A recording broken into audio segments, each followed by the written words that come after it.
You ever notice how some people always seem to be the victim? Like, no matter what happens, it's never their fault.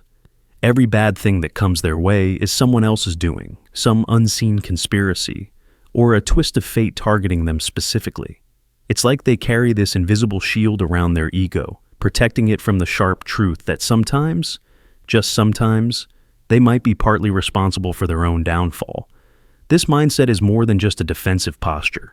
It's a complex psychological web that traps people in a cycle of self-victimization, denying growth, accountability, and ultimately, freedom.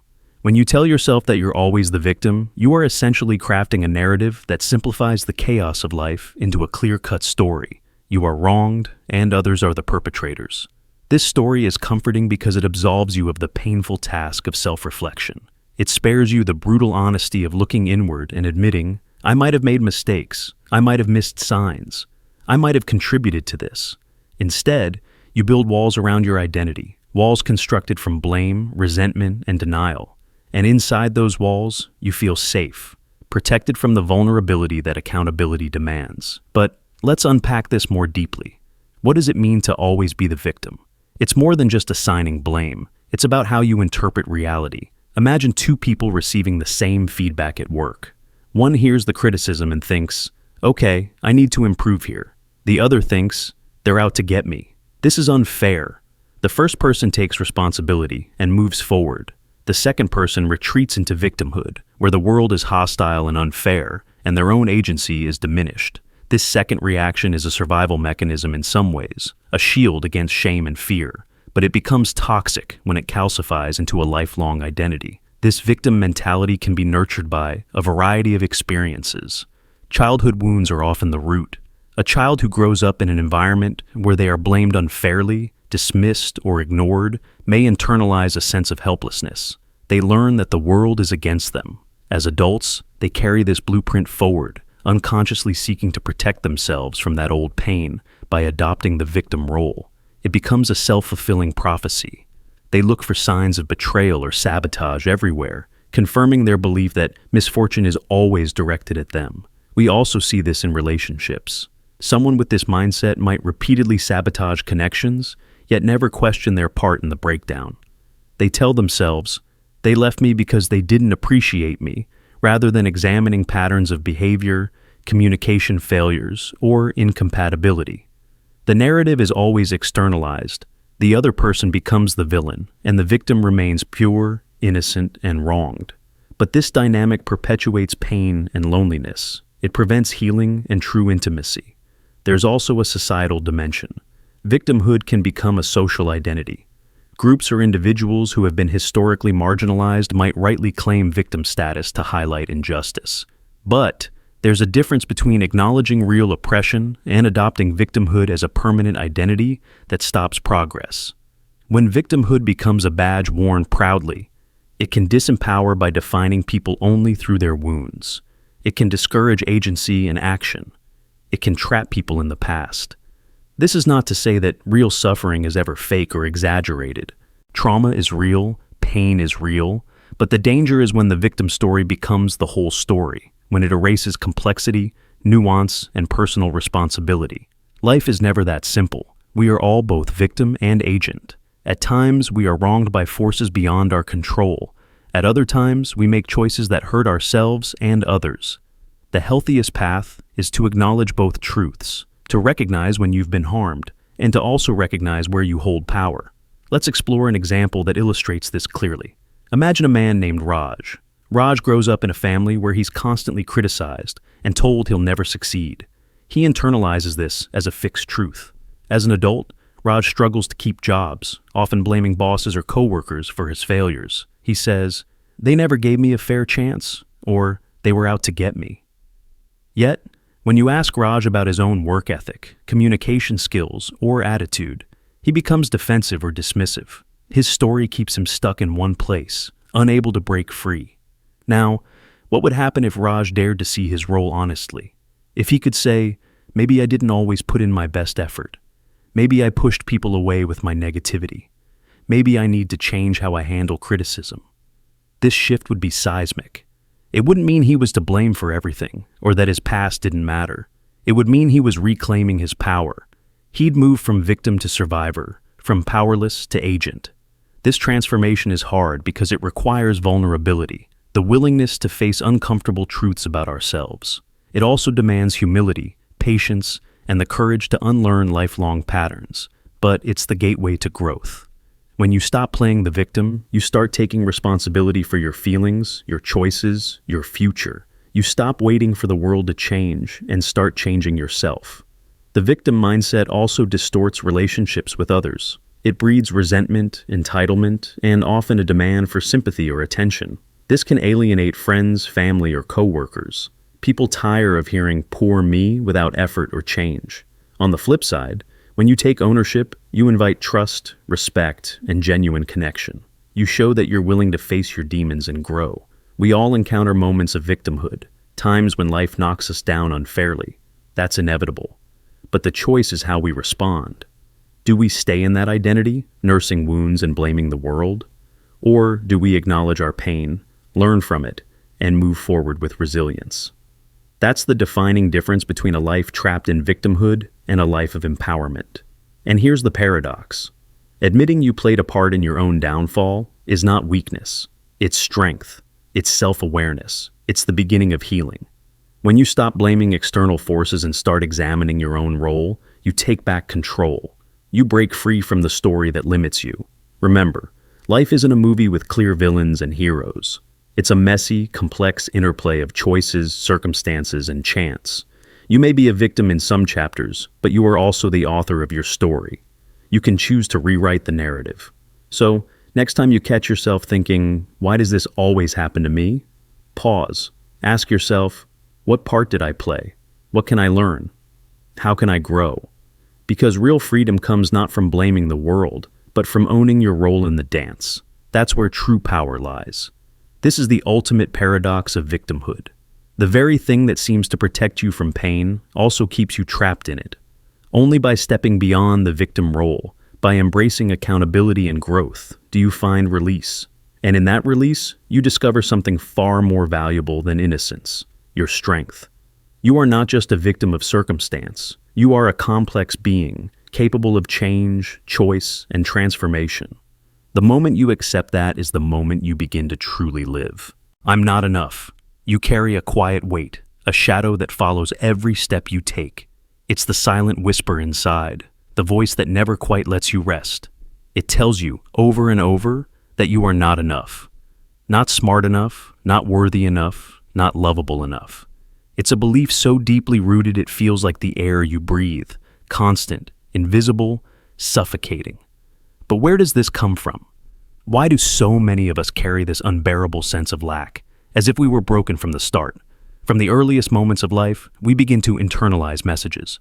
Sometimes they come softly, a hesitant glance from a parent, a teacher's indifferent tone, a friend's rejection. Sometimes they come loud and sharp, harsh words, impossible expectations, comparison that cuts like a knife. These moments are tiny fractures in the fragile glass of self, and as years pass, those fractures spread until the reflection we see in the mirror is not one of wholeness, but of pieces that don't quite fit together. This idea that somewhere deep inside you are fundamentally flawed becomes a lens through which you view everything. Every success feels like a fluke. Every compliment is met with disbelief. You dismiss love because you don't believe you deserve it. You shrink yourself to avoid scrutiny, to escape the possibility of being exposed. The more you try to prove your worth, the louder the voice inside screams that you are failing, and the cycle feeds on itself, relentless and unforgiving. Imagine a man who grew up in a household where achievement was never enough. No matter how many awards he won, his father's praise was always just out of reach, like a star that twinkles but never warms. As an adult, he chases success with desperate urgency, yet every milestone feels hollow. He hides behind accomplishments, afraid to show the vulnerable parts of himself, convinced that if anyone truly knew him, they would reject him. This is the prison of "I'm not enough," a cage built from conditioned belief, not truth. But it's not just about childhood wounds or external judgments. The world itself seems designed to feed this feeling.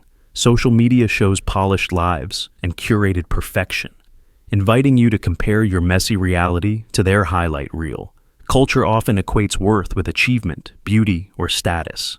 When your inner narrative says you're not enough, these external pressures pour fuel on that fire. You scroll through endless images of others succeeding, loving, thriving, and your heart sinks deeper into the belief that you fall short.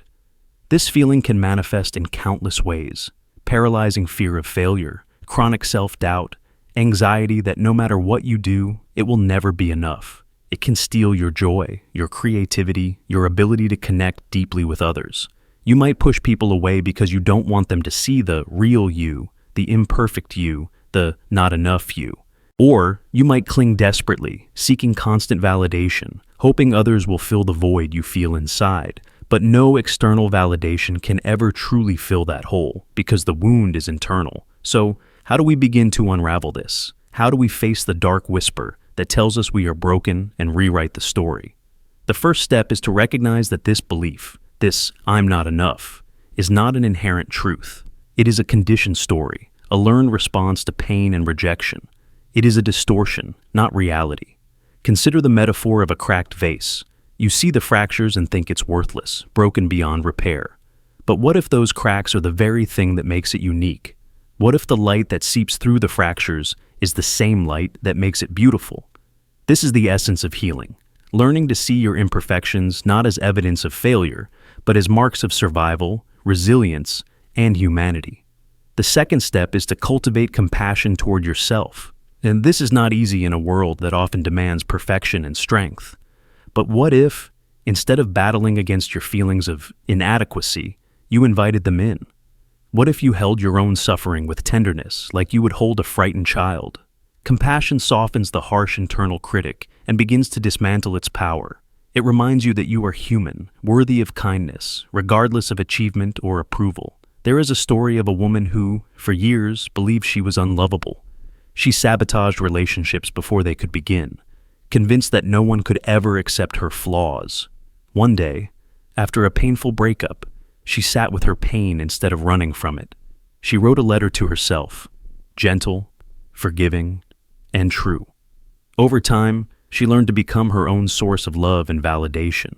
It didn't erase her insecurities overnight, but it began to chip away at the lie that she was not enough.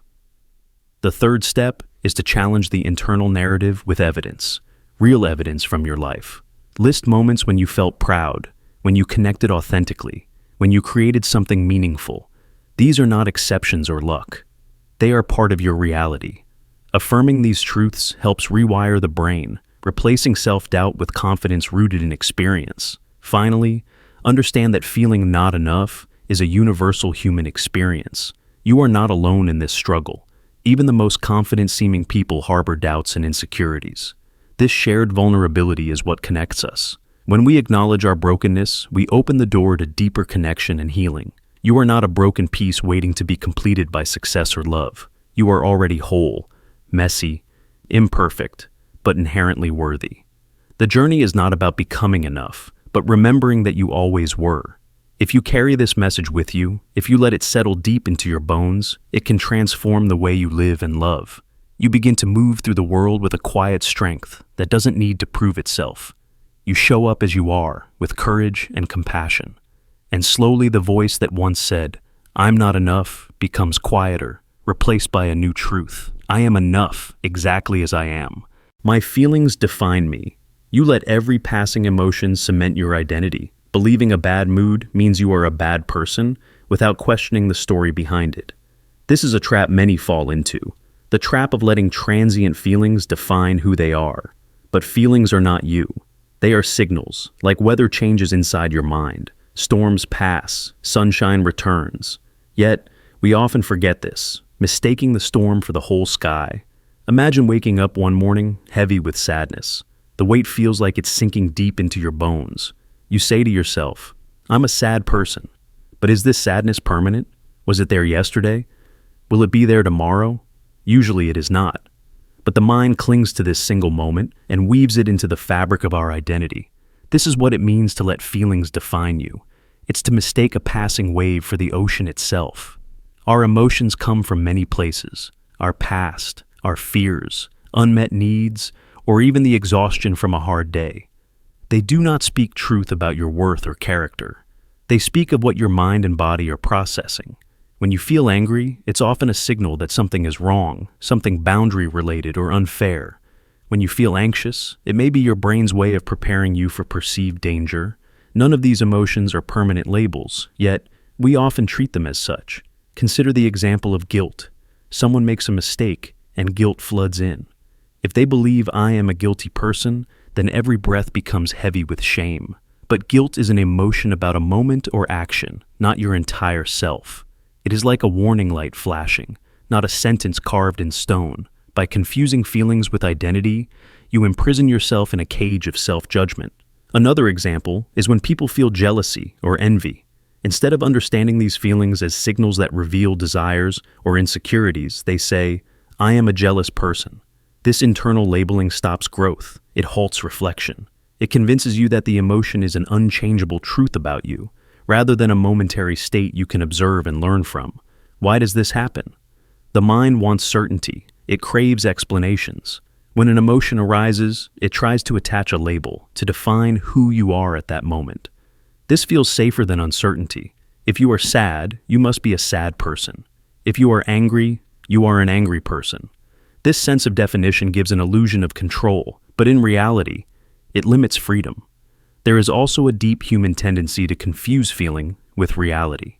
You feel worthless, therefore, you must be worthless. You feel unloved, therefore, you must be unlovable. But feelings are not facts. They are subjective experiences shaped by biology and circumstance. Like a mirage, they can seem real until you look closely and realize they are reflections distorted by perspective. The power of this illusion is immense. It colors your actions, your thoughts, and your relationships. If you believe you are a bad person because of a bad mood, you may withdraw, punish yourself, or act out in self-sabotage. Your whole life can become governed by this false identity, one built on unstable emotional ground. But what if you refuse to accept your feelings as your identity? What if you learn to see emotions as temporary visitors? They come, they teach, and they leave. You remain, a being far beyond any single feeling. Mindfulness offers a way out. When you learn to observe your feelings without judgment, without attaching labels, you create space. Space to recognize that feelings are not the sum of who you are. You might notice the anger without declaring, I am angry. Instead, you see, there is anger present. This subtle shift frees you from the trap. In practical terms, this means questioning your stories. When a mood hits, ask, why do I feel this way? What triggered this emotion? Is this truly a reflection of my core self or a passing state?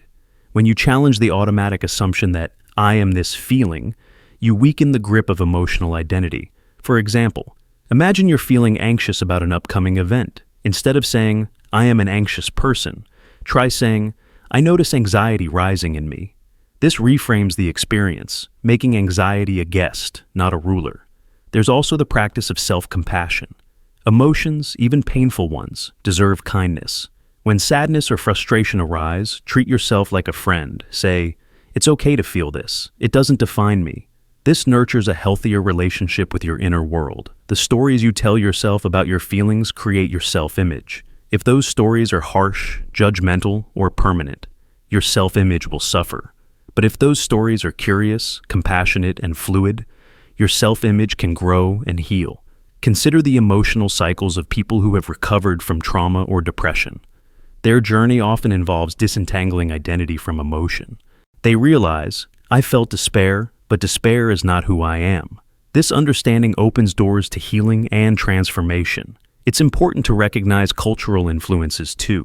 Many societies teach emotional suppression or stigmatize certain feelings. This leads people to internalize shame about natural emotions, reinforcing the false belief that these feelings are flaws or permanent traits. The goal is not to reject emotions or pretend they don't exist. Rather, it is to hold them lightly, to see them as signals, not verdicts, to recognize that you are more than any mood or feeling. This awareness allows you to respond rather than react.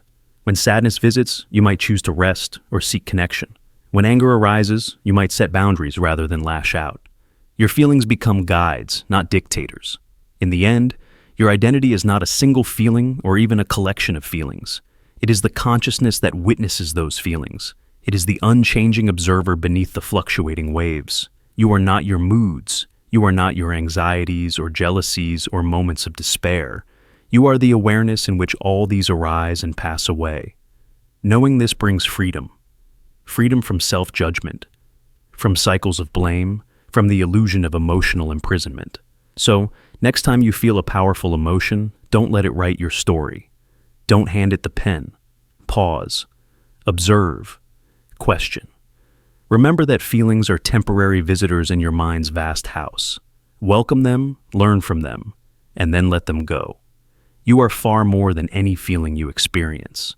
Your true self is the presence that remains after the feelings dissolve. Hold on to that truth and watch as your inner world transforms, from chaos and confusion to clarity and peace. Because you are not defined by what you feel.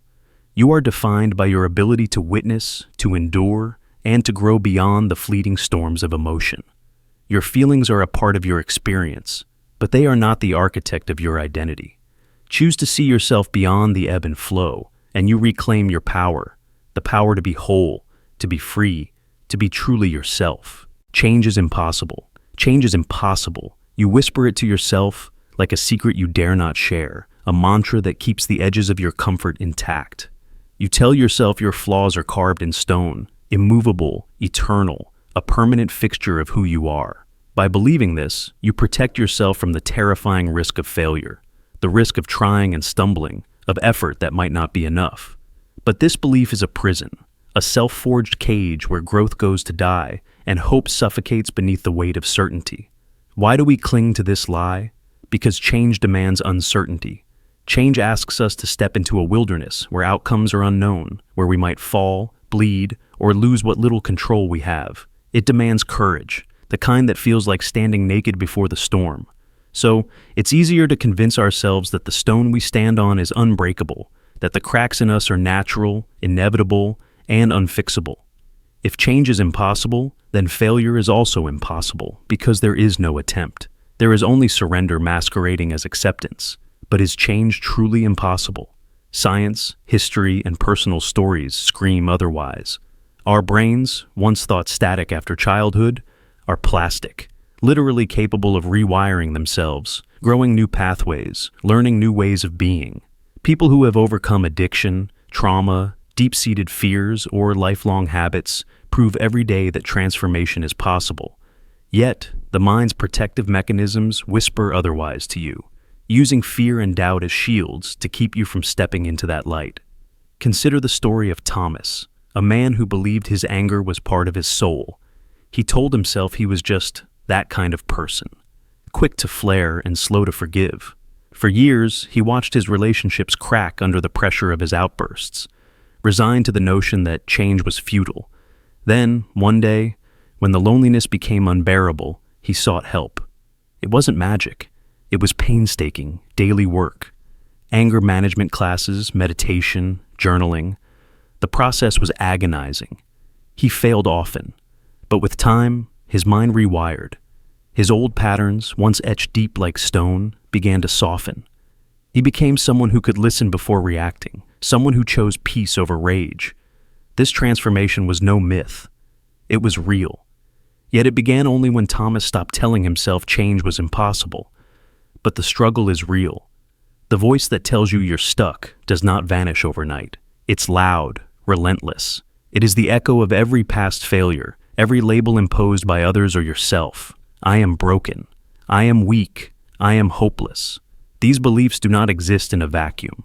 They are forged by childhood experiences, societal expectations, trauma, and the biological wiring of your brain. They act as gatekeepers, locking you away from the freedom of transformation. Think about the ancient tree that has grown in a harsh landscape for centuries. Its roots clutch the dry earth, its trunk gnarled and scarred by storms. It might appear immovable, eternal, but with each season it grows new leaves, new branches, adapting to the light and the rain. The tree does not deny its scars or pretend the storms never came. It embraces them as part of its story. Yet, it still stretches toward growth. You are like that tree, scarred, yes, but capable of reaching higher, growing new parts, breaking free from the limitations you once thought were permanent. Your flaws are not monuments carved by divine decree. They are patterns, habits, narratives that have become familiar. Familiarity feels safe, even if it is painful. But safety is a mirage if it confines you in a cage. Real safety is the courage to risk discomfort, the willingness to face the unknown, and the patience to endure the slow burn of change. It is brutal and beautiful all at once. Now, imagine what lies beyond the prison of change is impossible. Imagine the possibility that every moment offers a fresh canvas. Every failure is a brushstroke in the masterpiece of your becoming. Imagine the freedom of realizing that your identity is not a fixed sculpture, but a living river, flowing, shifting, growing, sometimes turbulent, sometimes calm. Change does not mean erasing who you are. It means expanding into who you can become. Take Maya, a woman trapped in the belief that her introversion was a flaw, a barrier to connection and success. She saw herself as shy, awkward, too quiet to make an impact. But she began small, setting a goal to speak up once in meetings, then twice. She practiced social skills like a muscle, learned to channel her energy, and embraced her unique style of communication. Over years, her sense of self transformed, not by rejecting who she was, but by unfolding the layers she never dared explore. Today, Maya is a leader in her field, not despite her introversion, but because she harnessed it. This was possible because she believed change was possible. Your mind is a battlefield where two forces fight: the old stories that keep you locked in place, and the new narratives waiting to be written. The old stories shout, "You can't." The new whispers, "What if you could?" The choice is yours to make, to listen to the voice of fear or the voice of possibility, to stay carved in stone or to become fluid like water, able to carve new paths even through the hardest rock. Change is brutal. Change is messy. Change demands your entire being, your pain, your hope, your fear, and your courage. It is not a straight line, but a spiral. Sometimes you fall back, only to rise again, stronger and wiser. It is not comfortable, but it is the path to freedom. If you hold on to the belief that change is impossible, you choose stagnation. You choose to live as a shadow of your potential. But if you dare to believe otherwise, even in the smallest way, you unlock the door to growth. You set your feet on a path where every step, no matter how small, leads you toward becoming someone better. So, listen carefully. The whisper that says change is impossible, it is a lie crafted by fear. The truth is this: you are not carved in stone. You are clay in the hands of time, shaped by your will and your choices. You are an unfinished story, and every page turned is a chance to rewrite yourself. There is no failure greater than not trying. There is no flaw more permanent than the one you refuse to change. The risk is real, but so is the reward. Freedom. Freedom to grow, to evolve, to become the person you've always wanted to be, but feared you never could. This moment, right now, is the hinge between who you were and who you can become. The stone cracks beneath the weight of your courage. The impossible starts to dissolve, and in the silence after the breaking, a new you begins to rise. Change is not only possible, it is inevitable for those who dare to believe and act. Take that first step. Breathe in the discomfort. Embrace the uncertainty. Your transformation awaits. I am my past. You walk through life carrying a shadow you think is yours, the weight of every old wound, every scar carved into your memory. You believe these past moments define you, cage you, and decide your future. But what if that belief itself is the real prison? What if you have been tricked into thinking your past is the author of your story, when really, you are the one still writing the chapters? Your mind plays this cruel game. It drags out old pain like a trophy, polishing it until it blinds you. That one mistake, that one heartbreak, that one moment of failure, they become the landmarks on your map of identity. You say to yourself, I am the one who was betrayed. I am the one who failed. I am the child who was never enough. And just like that, your present self shrinks, dwarfed by the weight of a self that no longer exists. Look closely. What is this I that clings to past pain so desperately? It is not the whole you. It is a fragment. A story told repeatedly, whispered into your ear by memories replaying like a broken record. Every time you tell yourself this story, you reinforce it. The wounds fester because you tend to them.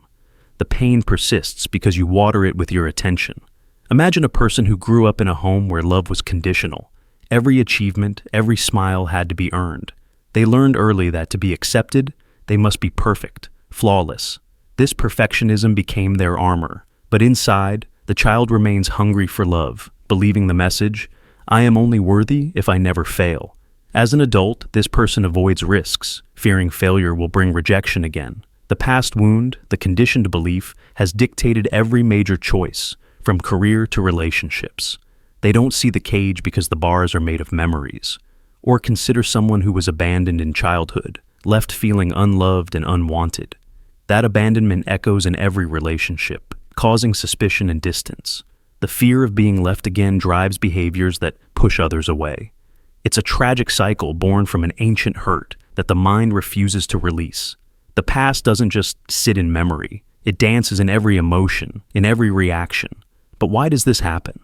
Why does the past have such power over the present? The answer lies deep within your brain's survival wiring. Your nervous system evolved to recognize threats, to keep you safe by learning from pain.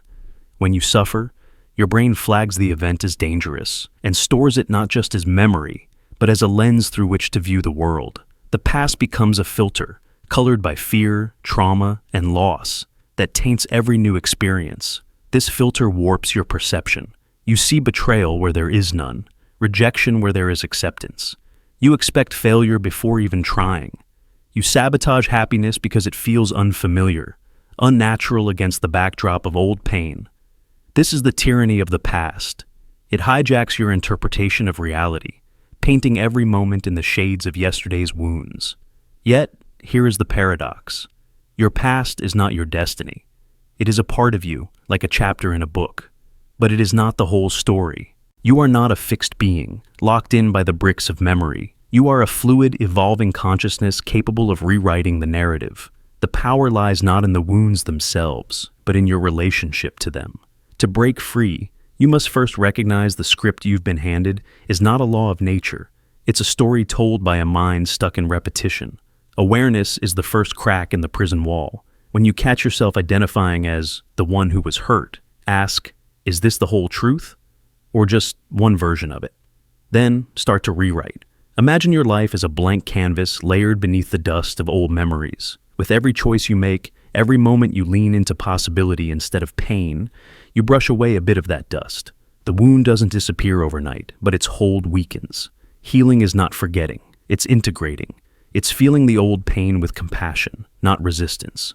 Like a river that flows around a fallen tree, you find new pathways for your energy. You learn that vulnerability is strength, and imperfection is humanity. You start to build new stories. Stories of resilience, courage, and transformation. Look to those who embody this truth. The survivor who turns trauma into art, who uses pain as fuel to uplift others. The person who breaks cycles by choosing love over fear. These are not exceptions. They are examples of what is possible when you refuse to be owned by your past. One powerful tool is the practice of presence. When your mind drags you back into old stories, anchor yourself in the here and now. Feel your breath, notice the world around you, and remind yourself, this moment is new. It is not weighted by what happened before. Your future is being created now, moment by moment, choice by choice. Remember, identity is not static. It is a dynamic dance of past, present, and future selves. You have the power to step into who you want to be, not just who you were. Every thought, every belief is a brushstroke painting your reality. Choose to paint with colors of hope, courage, and possibility. Yes, the past will always be part of you, like roots anchoring a tree, but roots do not define the branches that reach for the sky. Your past is a foundation, not a cage. The wounds you carry are chapters, not the whole book. And you hold the pen to write what comes next. You are more than the sum of your memories. You are the author of your life's unfolding story. The moment you claim that power, the past loses its grip, and you begin to live free.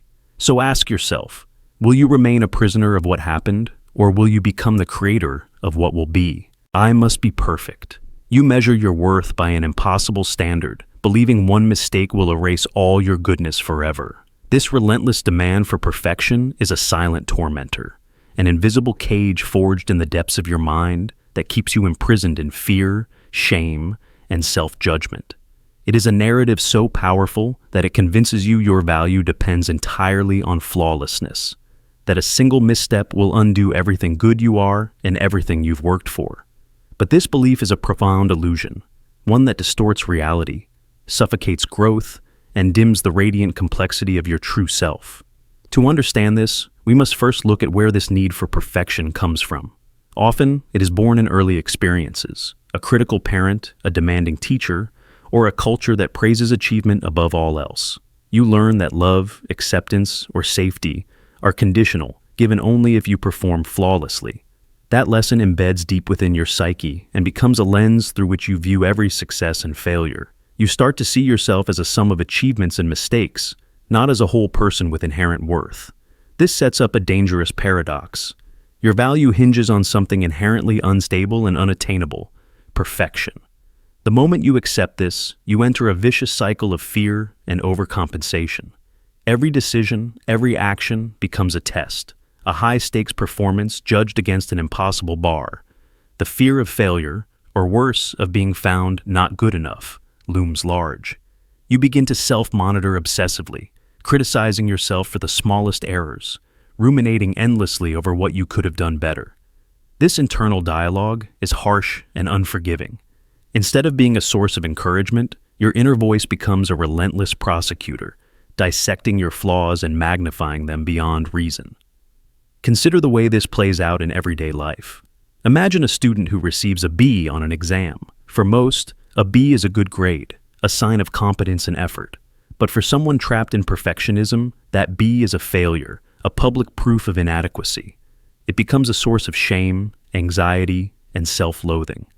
They replay the exam questions in their mind, obsessing over what they missed, believing the grade erases all their prior hard work and intelligence.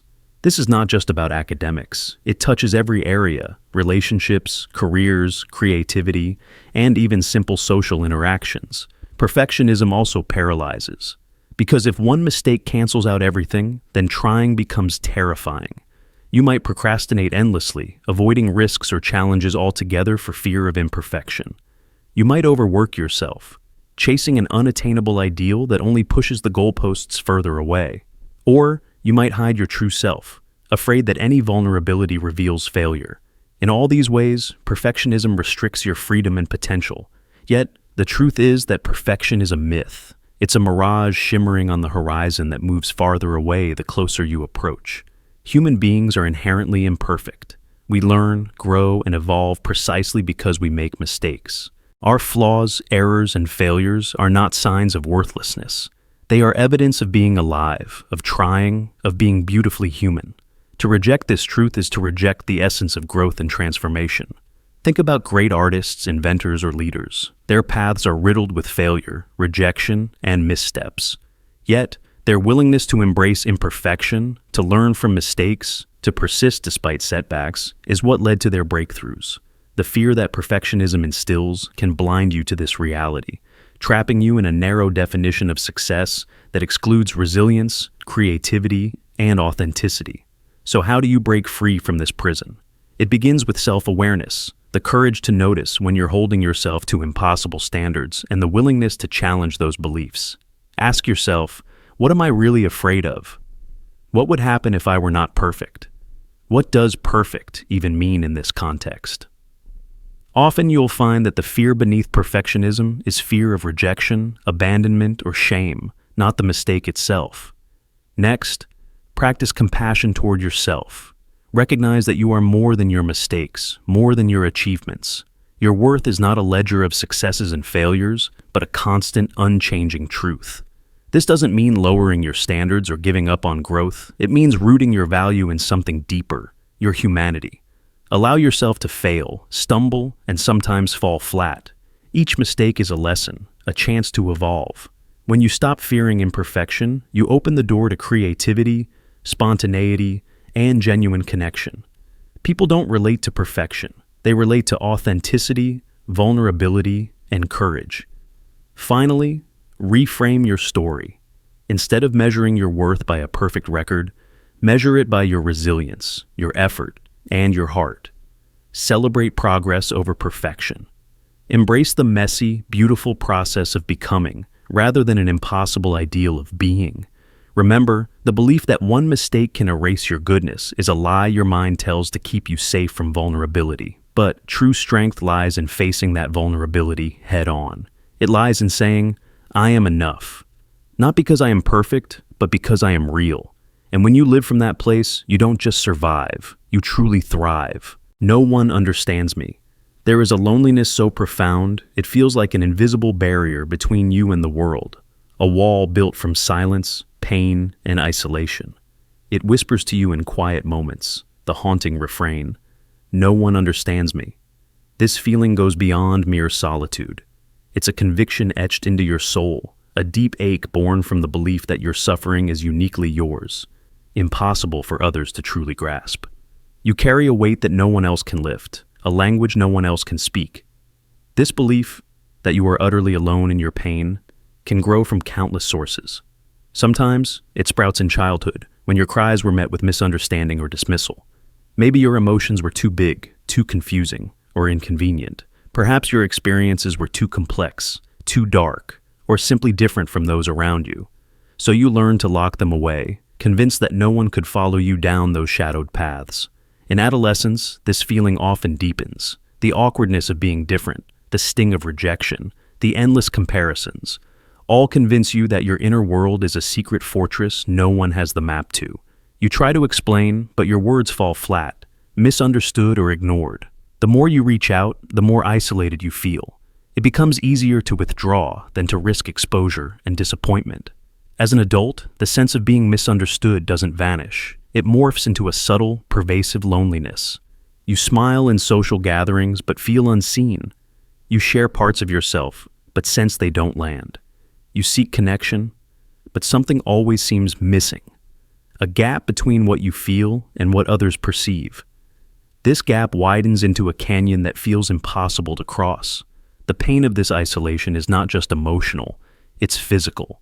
Studies show that social rejection activates the same areas in the brain as physical pain.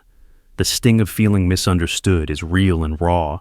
It shapes how you move through the world, coloring your thoughts, decisions, and relationships. You begin to question whether connection is even possible. If no one understands you, then what's the point of trying? Yet, paradoxically, this very feeling can be the doorway to profound self-awareness. When you acknowledge that you feel unseen and unheard, you start to understand the depths of your own inner landscape. You realize the richness and complexity of your emotions, thoughts, and experiences that often go unnoticed by others. This is your unique humanity. Consider the story of an artist who felt invisible in her small town. No one seemed to understand her visions, her struggles with anxiety, or the way she expressed herself through colors and shapes. For years, she carried the weight of loneliness, believing her inner world was a solitary island. But through art, she found a voice that transcended words, a way to connect with others who felt the same. She realized that while no one might understand every detail, shared expressions of vulnerability build bridges. The challenge is learning to accept that total understanding from others may be impossible, and that's okay. No one can ever fully live inside another's skin, walk exactly in their shoes, or carry their burdens. But partial understanding, empathy, and compassion are real and transformative. Connection doesn't require perfect comprehension. It requires presence and willingness to try. You are not alone in feeling misunderstood. Countless others carry the same silent ache. This shared experience creates an invisible web that links broken hearts and fractured souls. When you open yourself, even just a little, to authentic connection, you invite others to do the same. Together, these small acts of vulnerability chip away at isolation. So, instead of retreating deeper into solitude, consider this. What if you allowed others to see your imperfect, messy self? What if you risked sharing the parts you hide, trusting that even if no one fully understands, your truth matters? This courage is radical. It is the seed of healing. Remember, feeling misunderstood is a human condition, not a sentence to eternal loneliness. It signals your depth, your complexity, your authenticity. It calls you to reach beyond the walls, to find those rare souls who resonate with your frequency. It urges you to create spaces where your voice can be heard and honored. In time, you might find that understanding comes not only from others, but from within. When you deeply witness your own suffering, validate your own pain, and hold space for your emotions, you become your own ally. This self-understanding radiates outward, shaping how you engage with the world. No one can fully understand you, and no one needs to. What matters is that you are seen, heard, and accepted. By embracing your isolation as part of your story, you transform it from a prison into a path toward genuine connection, compassion, and belonging. You are not alone. You are understood, even. Vulnerability is weakness. You pretend you don't care, that showing your feelings makes you fragile, never seeing how it keeps you disconnected. This belief that vulnerability equals weakness is one of the most profound misconceptions that binds us in emotional isolation. Yet, vulnerability is not the crack in the armor, it is the doorway to genuine connection, the bridge between isolated souls. From a young age, many are taught to hide their emotions, to mask fear, sadness, or tenderness behind stoic faces and guarded hearts. Be strong, they are told. Don't show weakness. But what is strength if it demands shutting down the very parts of ourselves that make us human? What does it cost us to bury vulnerability beneath layers of pretense? Imagine a world where no one showed vulnerability. No tears, no confessions of doubt, no admissions of fear. Relationships would become transactions of superficial exchanges. The heart's language would be silenced. In pretending not to care, you shut off your own capacity for empathy and intimacy. You create walls that protect, but also imprison. When you hold your feelings hostage, fearing that they expose weakness, you lose the chance to be truly seen and understood. The irony is brutal. By guarding your vulnerability, you become isolated. The very act of shielding yourself from potential pain becomes the source of your loneliness. Consider how relationships thrive, not on perfection, but on authenticity. When you reveal your fears or struggles, you invite others to lower their defenses. Shared vulnerability creates trust. It says, I am human, with flaws and fears, and I accept you as you are. Without it, connections remain shallow, fractured, and fragile. There is also a profound internal cost. Suppressing vulnerability doesn't make pain disappear. It festers in silence. It breeds anxiety, stress, and disconnection from yourself. Pretending not to care creates a gap between your outer persona and inner reality, a chasm where loneliness grows. True courage is not the absence of vulnerability. It is the willingness to face it. It takes strength to admit fear, to express pain, to show your authentic self without guarantee of acceptance. This is the paradox. Vulnerability is the truest form of strength. Think of the most powerful leaders, artists, and visionaries. They often share their deepest wounds openly, inspiring others through their honesty. Their vulnerability becomes a source of resilience, creativity, and connection. It is the crack through which light pours in. To reject vulnerability is to deny a fundamental part of your humanity.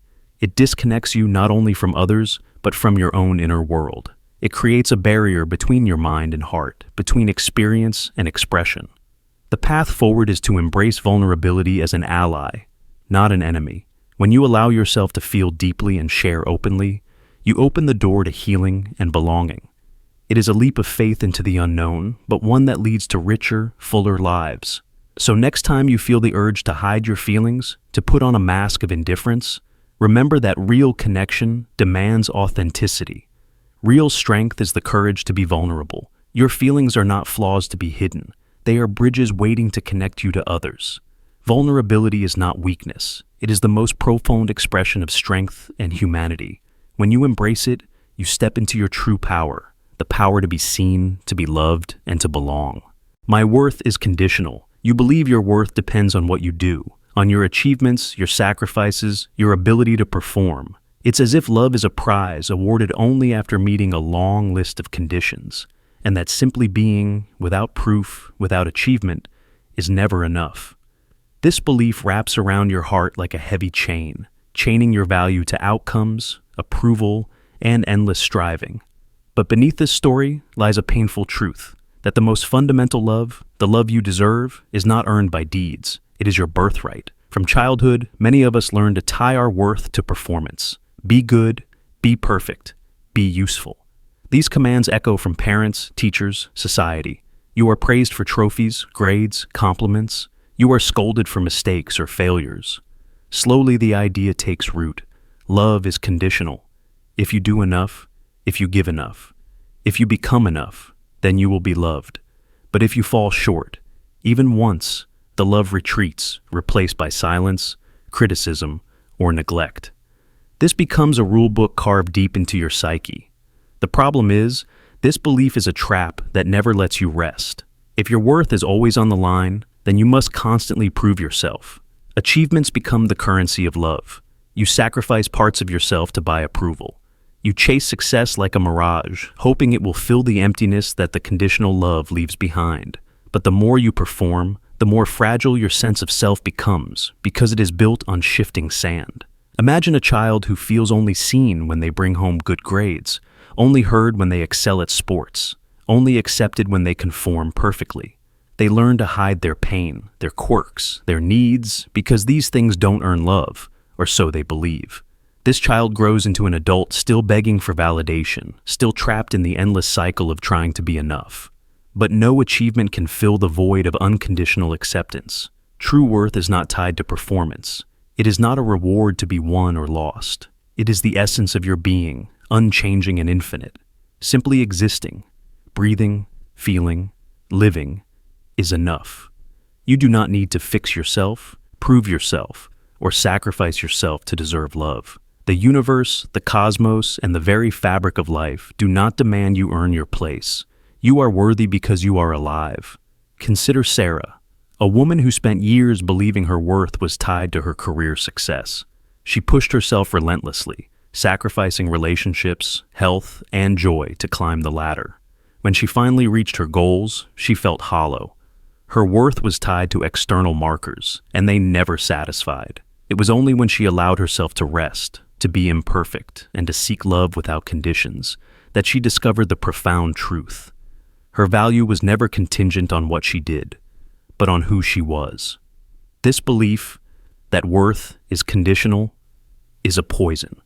It breeds anxiety, depression, and disconnection. It forces you to live a performance rather than a life. But breaking free requires radical self-acceptance. It demands you look within and say, I am enough just as I am. This is not arrogance. It is humility. It is the gentle recognition that you do not need to earn your place in the world or in love's embrace. When you begin to embrace this truth, your relationships transform. You stop seeking validation and start offering authenticity. You allow yourself to be vulnerable, knowing that your worth is not a bargaining chip. And in that space, love flows, not as a transaction, but as a natural state. You are worthy, not because of what you do, but because you are. No conditions apply. No contracts are needed. You are deserving of love, respect, and kindness simply because you exist. Hold on to that truth. Let it seep into your bones. Let it dismantle the lies that have kept you small. You are enough. Always have been. Always will be. I can't trust anyone. You carry a secret inside you, a secret built on fear and broken promises. You believe no one can truly be trusted. Every handshake, every smile, every word of kindness is shadowed by the thought, they will betray me. It's a conviction so strong that it shapes your entire world. You build walls, thick, high, impenetrable walls, not just to protect yourself, but also to keep out anything that might soften you, anything that might reach your heart. This belief, this armor, is born from pain. Maybe someone you loved turned away. Maybe trust was shattered by betrayal, by lies, by abandonment. The wound is real, deep, and raw, and yet, the walls you raise to shield yourself become a prison. You are trapped, not by others, but by your own expectations, your own fears. Trust is the foundation of human connection. It's the invisible thread that weaves relationships, love, and community into a tapestry of meaning. But when trust breaks, the thread snaps. You are left holding the torn ends, unsure if you can ever sew the pieces back together. The mind, desperate to avoid that pain again, tells you, don't trust. Protect yourself. Expect betrayal. But here lies the cruel paradox.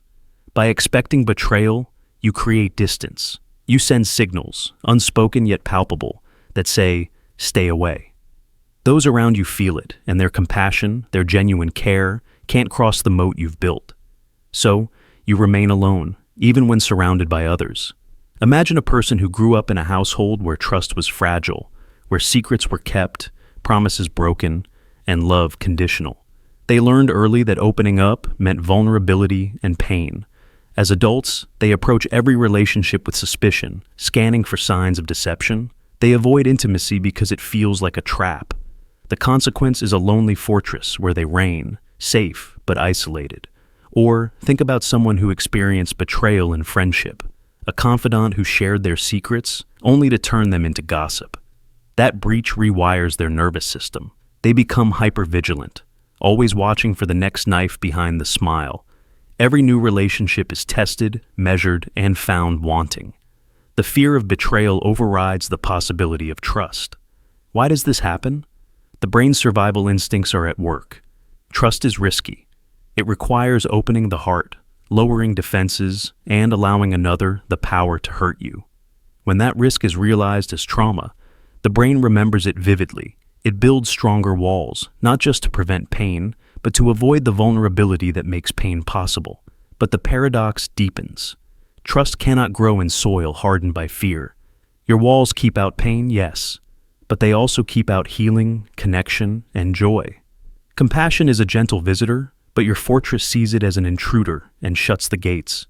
Healing this isn't about forcing yourself to trust blindly. It's about understanding that trust is a process, a delicate dance of risk and safety, built slowly over time.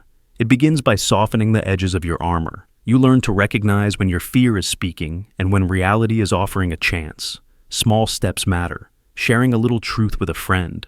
Accepting kindness without suspicion. Letting your guard down just enough to feel the warmth of another's genuine care. These moments build new pathways in your brain, rewiring old circuits that said, "Trust is danger." Look to those who have walked this path. The survivors of betrayal who have learned to love again. They carry scars, yes, but they also carry courage, the courage to believe that not everyone will hurt them. They choose vulnerability despite fear. And in doing so, they discover that compassion is not weakness, but strength. Remember, trust is not a one-time event. It's a choice you renew every day. Some will betray, yes, but others will hold your heart with reverence. You deserve to know both. Ask yourself, what are you protecting? Is it your heart? Or the fear that someone might break it? Sometimes, to live fully, you must risk breaking, because only then can you experience the profound beauty of connection. Walls are easy to build, but hard to tear down. Compassion is a risk, but also a gift. The choice is yours. Remain locked away in fear, or open the door and let someone in. I don't deserve success. You sabotage yourself because you think thriving would expose you as a fraud who never earned it. This feeling, often called imposter syndrome, is a deeply rooted psychological pattern, where despite clear evidence of your achievements and capabilities, you live with a persistent fear that you are not truly deserving of your success. You worry that any moment now, someone will see through the facade and expose the truth, that you are a fraud, an undeserving imposter riding on luck or deception. This self-sabotage is both a shield and a prison, protecting you from facing your own worth, while simultaneously preventing you from fully stepping into your power. At its core, the belief that you don't deserve success is a reflection of an internal conflict, a battle between your true potential and your self-doubt. It often emerges from early experiences where praise was withheld, or conditions of acceptance were tied to achievement. Maybe you grew up in an environment where success was met with suspicion, jealousy, or conditional love. Over time, your mind internalized the idea that success is dangerous, that if you shine too brightly, you risk rejection or exposure. This fear drives a paradoxical behavior. You want to succeed, but at the same time, you unconsciously undermine your efforts to protect yourself from the perceived threat of being found out. You procrastinate. You avoid opportunities, you downplay your skills, or you set impossibly high standards only to fail and confirm your fears. It's a cycle that feeds itself, making it harder to break free. Take the example of a talented professional named Maya. She earns accolades and promotions, yet she secretly believes she's fooling everyone. When offered a leadership role, she hesitates, convinced she's not capable. She works harder to cover up perceived shortcomings, but with every success, the anxiety grows. Maya sabotages herself by delaying projects or avoiding public recognition. Deep down, she fears that the thriving will reveal her true self, a self she believes is inadequate. This self-sabotage also disconnects you from your authentic joy. Instead of celebrating your wins, you dismiss them as luck or timing. Instead of feeling pride, you feel guilt or anxiety. The success you have feels like borrowed time, a fragile bubble that could burst at any moment. This creates immense emotional strain and hinders your personal and professional growth. But here's the truth. Success is not a finite resource, and deserving it is not about perfection or constant proof. Your achievements, your growth, your impact, they are valid and earned through your efforts, your resilience, and your unique qualities. The feeling of being a fraud is a common human experience, but it doesn't define your reality. Breaking free from this mindset requires deep compassion and intentional rewiring. Start by acknowledging your feelings without judgment. Recognize that imposter feelings are normal, but not facts. Then, collect and internalize evidence of your competence. Keep a journal of achievements, positive feedback, and moments when you overcame challenges. Over time, this builds a more truthful narrative of your worth. Also, redefine success on your own terms. Success doesn't mean being flawless or universally praised. It means aligning with your values, growing authentically, and contributing meaningfully. Embrace vulnerability and imperfection as part of your journey. Finally, understand that self-sabotage is a protective mechanism, a misguided effort to keep you safe. But safety comes from embracing your whole self, including your doubts and fears, and moving forward anyway. When you do, you reclaim your power and step fully into your potential. Remember, you deserve success not because you are perfect or infallible, but because you are real, resilient, and worthy. The fraud you fear is an illusion. Your true self is enough. Thrive boldly, and in doing so, inspire others to do the same. I'm always right. There is a fortress built inside your mind, strong and unyielding, made from bricks of certainty. It declares boldly, I am always right. This conviction is not just a belief. It is a shield, a lifeline, a desperate grasp for control in a world that feels chaotic, unpredictable, and threatening. Because beneath this certainty lies a fragile truth, a fear so deep that admitting you were wrong feels like the ground beneath you has shattered, leaving your entire identity to crumble. Why does being right feel so vital? It's because, for many, being wrong is not just an error, it is an existential threat. When you admit fault, you peel back layers of who you think you are, competent, trustworthy, knowledgeable, and expose vulnerability that feels unbearable. To be wrong is to risk losing respect, love, or your place in the social order. It's as if the very essence of your being is tied to this perfection of judgment. This attachment to being right often has roots in early life. Maybe you grew up in an environment where mistakes were punished harshly, where approval was conditional on flawless performance. Or maybe your sense of self was fragile, needing constant validation to survive. In such a context, certainty becomes a fortress against the chaos of doubt, confusion, and rejection. The paradox, however, is that the more you cling to being right, the more isolated you become. You build walls around your beliefs, dismissing others' perspectives as ignorance or weakness. Conversations turn into battles. Relationships become power struggles. Your mind narrows, unable to hold complexity or nuance. Every challenge to your viewpoint is met with defensiveness or aggression, because to concede is to admit a crack in the armor. Take the example of a person who dominates every discussion, insisting on their truth, cutting down alternative ideas, and guarding their position fiercely. On the surface, they appear confident, even powerful. But beneath the surface, there is anxiety, a fear that without this constant assertion, they will be lost or diminished. The mask of certainty hides deep insecurity. This need to always be right also blinds you to growth and transformation. Mistakes are teachers, failures are guides, and doubt is a doorway to deeper understanding.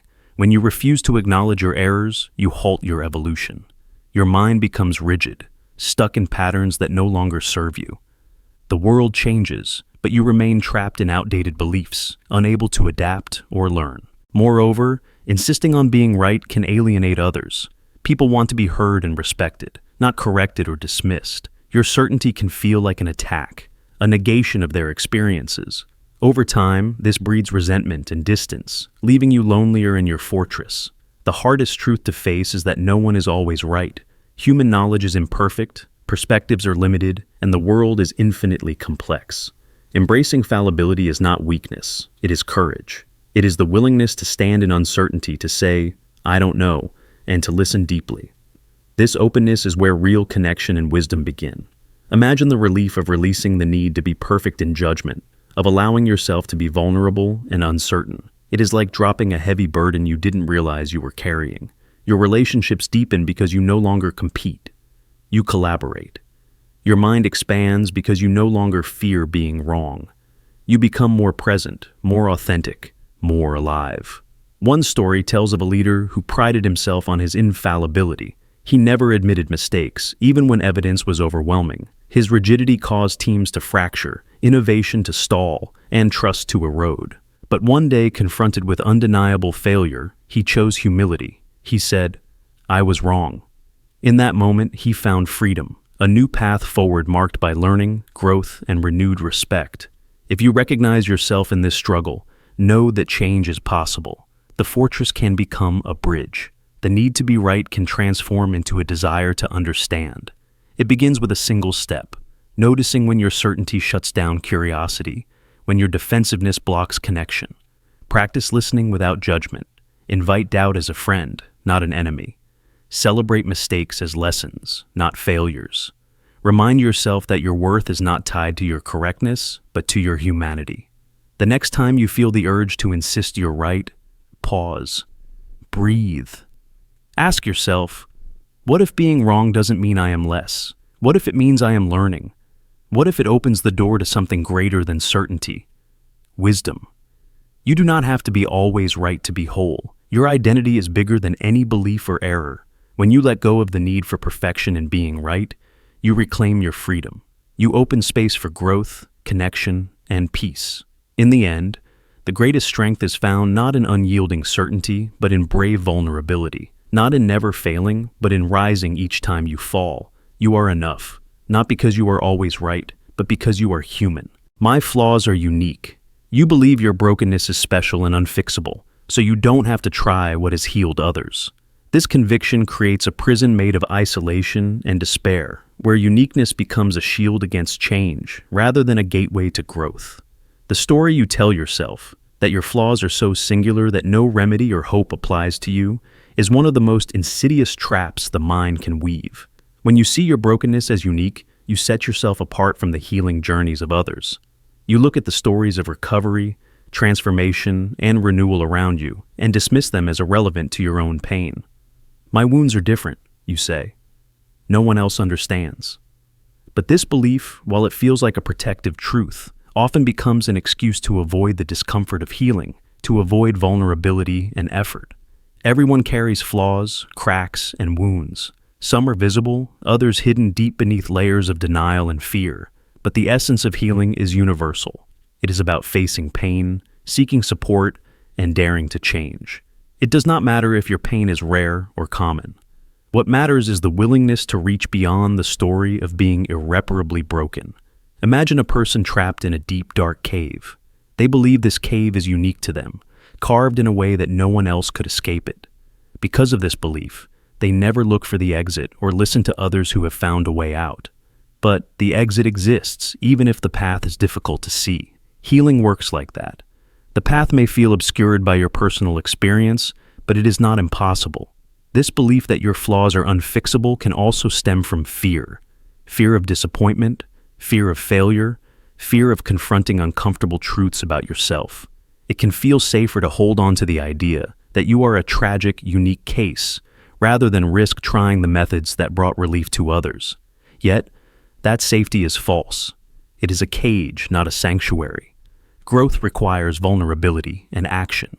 It means acknowledging your flaws without worshiping them. It means recognizing that while your story is yours alone, the tools of healing are shared. Therapy, forgiveness, self-compassion, and persistence are not one-size-fits-all prescriptions, but they are tested bridges across the chasms of brokenness. Consider how many people felt exactly like you once, alone in their pain, convinced that no healing was possible. Yet, through courage and effort, they found peace, resilience, and joy. Their journeys prove that uniqueness does not equal impossibility. To reject healing because you believe your flaws are too unique is to deny yourself a chance at freedom. It is to remain anchored in suffering when the winds of change are blowing nearby.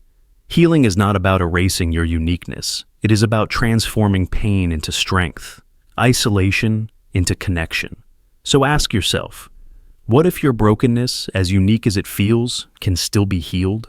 What if the methods others have used can be adapted to your journey? What if the refusal to try is the only real barrier between you and the life you long for? You don't have to carry your brokenness alone or untouched.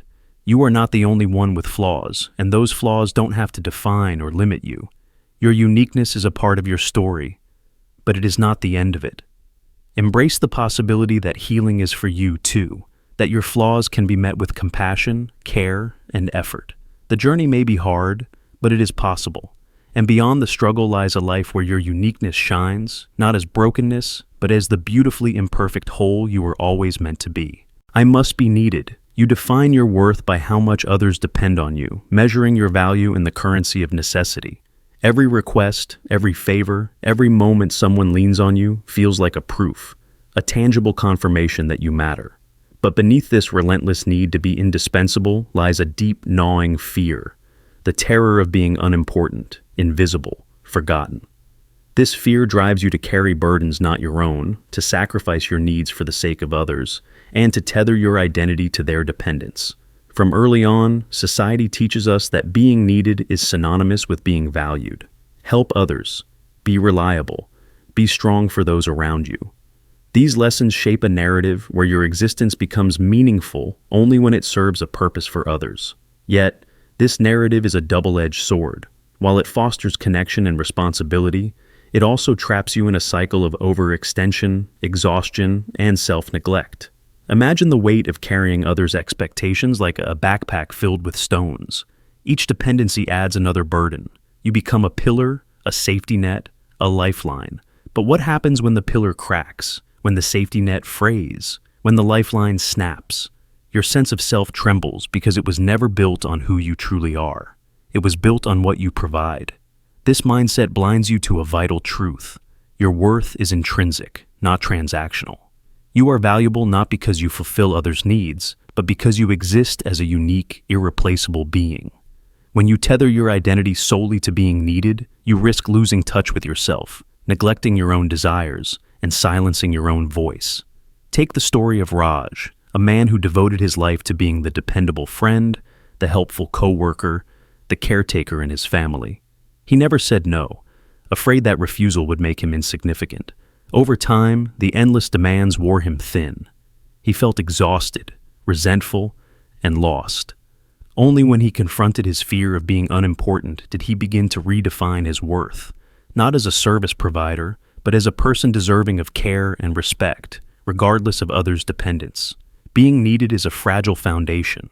People's needs change, relationships evolve, and circumstances shift. If your worth depends solely on others relying on you, you risk being uprooted with every change. But your true value is steadfast. It does not fluctuate with the tides of others' demands. Learning to separate your worth from being needed is not selfish. It is an act of survival and authenticity. It allows you to set boundaries, to say no without guilt, and to prioritize your well-being. It opens the door to relationships based on mutual respect, not obligation. You are enough without having to carry the world on your shoulders. You are worthy even in silence, in stillness, in moments when no one calls on you. Your importance is not measured by how much you serve others, but by the simple fact of your existence. So, breathe. Release the weight of needing to be needed. Step into the freedom of being valued for who you are, not just what you do. In that space, you will find peace, connection, and a deeper sense of self that no one can take away. My path is set. You carry a quiet conviction that your path is already written, etched in the stone of your past, and sealed by the limits others placed on you long ago. This belief, this silent surrender to fate, is one of the most profound traps the mind can set. You move through life like a leaf caught in a river's current, convinced there is no power to steer, no choice to change direction. The future is a replay of history, the story already told, and you are only an actor in a script penned by circumstances and old limits. But pause for a moment and ask yourself, who decided this path? Was it truly your soul's calling? Or was it the echoes of voices, family, society, failures, fears, that whispered a map you accepted without question? Maybe you were told early on that you were destined to follow a certain route because of where you came from, what you looked like, or what you had already done. Maybe you internalized messages like, you're not cut out for more, this is all there is for you, or don't dream too big or you'll be disappointed. These messages form a cage, invisible but unyielding, confining your vision of who you might become. The brain, craving certainty and safety, loves this illusion of a fixed path. It reduces complexity into simplicity, the known over the unknown. You tell yourself, why risk failure? Why chase something that might not be mine? The past feels like a map that must be followed, not a reference point from which to chart a new course. But here lies the paradox. Your path is not set in stone. The future is not a pre-written destiny, but a vast landscape of possibility, waiting for your footsteps to mark new trails. The only thing set is your belief that it is set. And that belief is a story, not a fact. Consider the story of someone raised in a small town, told from childhood that they would follow in their family's footsteps, perhaps in a trade or a modest life, because that's what generations before them did. They accepted the narrative, never imagining a life beyond the horizon.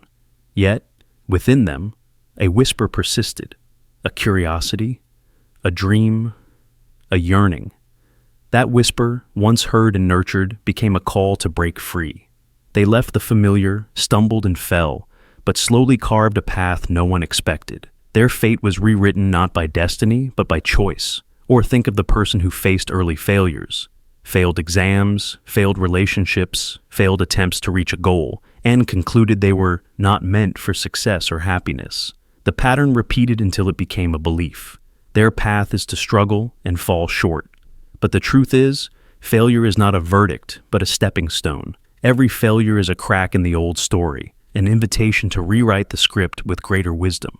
The mind often confuses comfort with truth. The idea of a fixed path provides comfort. It explains why you haven't changed, why you feel stuck. But comfort is not truth. It's a protective illusion. Growth happens when you risk discomfort, when you question the story you've been told. To step beyond old limits, you must become a pioneer in your own life. You must explore the unknown terrain of possibility. This doesn't mean reckless abandon. It means curiosity, openness, and courage to imagine different futures. It means asking, what if the path I thought was mine is only one of many? What if I am capable of becoming more, different, freer? Look at history, at the countless people who defied their set paths. Artists, scientists, leaders, survivors, who reshaped their lives despite the odds. They did not wait for permission or fate's decree. They chose to step beyond the old limits, and in doing so, created new destinies. This journey begins within. It starts with noticing when your thoughts say, this is just how it is. Then, challenge that voice. Ask, who says? What if not? You don't have to leap blindly. Start small. Try a new hobby, meet different people, learn a new skill. Every new experience is a thread weaving a new tapestry of identity and possibility. Your path is a river, not a railroad track. It bends, flows, and changes with time. You are the one who chooses how to navigate its currents. The past is the source, but it does not determine the destination. Remember, believing your path is set is a choice, a story you tell yourself to feel safe. And like all stories, it can be changed. The moment you decide to explore who you might become beyond old limits, you step into true freedom. So ask yourself, are you living the life you inherited or the life you are choosing? The power to rewrite your destiny has always been in your hands. I have no power. You tell yourself the world is too big to change, so you never notice your own influence. This belief, that you are powerless in the face of vast, complex systems and overwhelming challenges, is one of the most insidious traps the mind can fall into.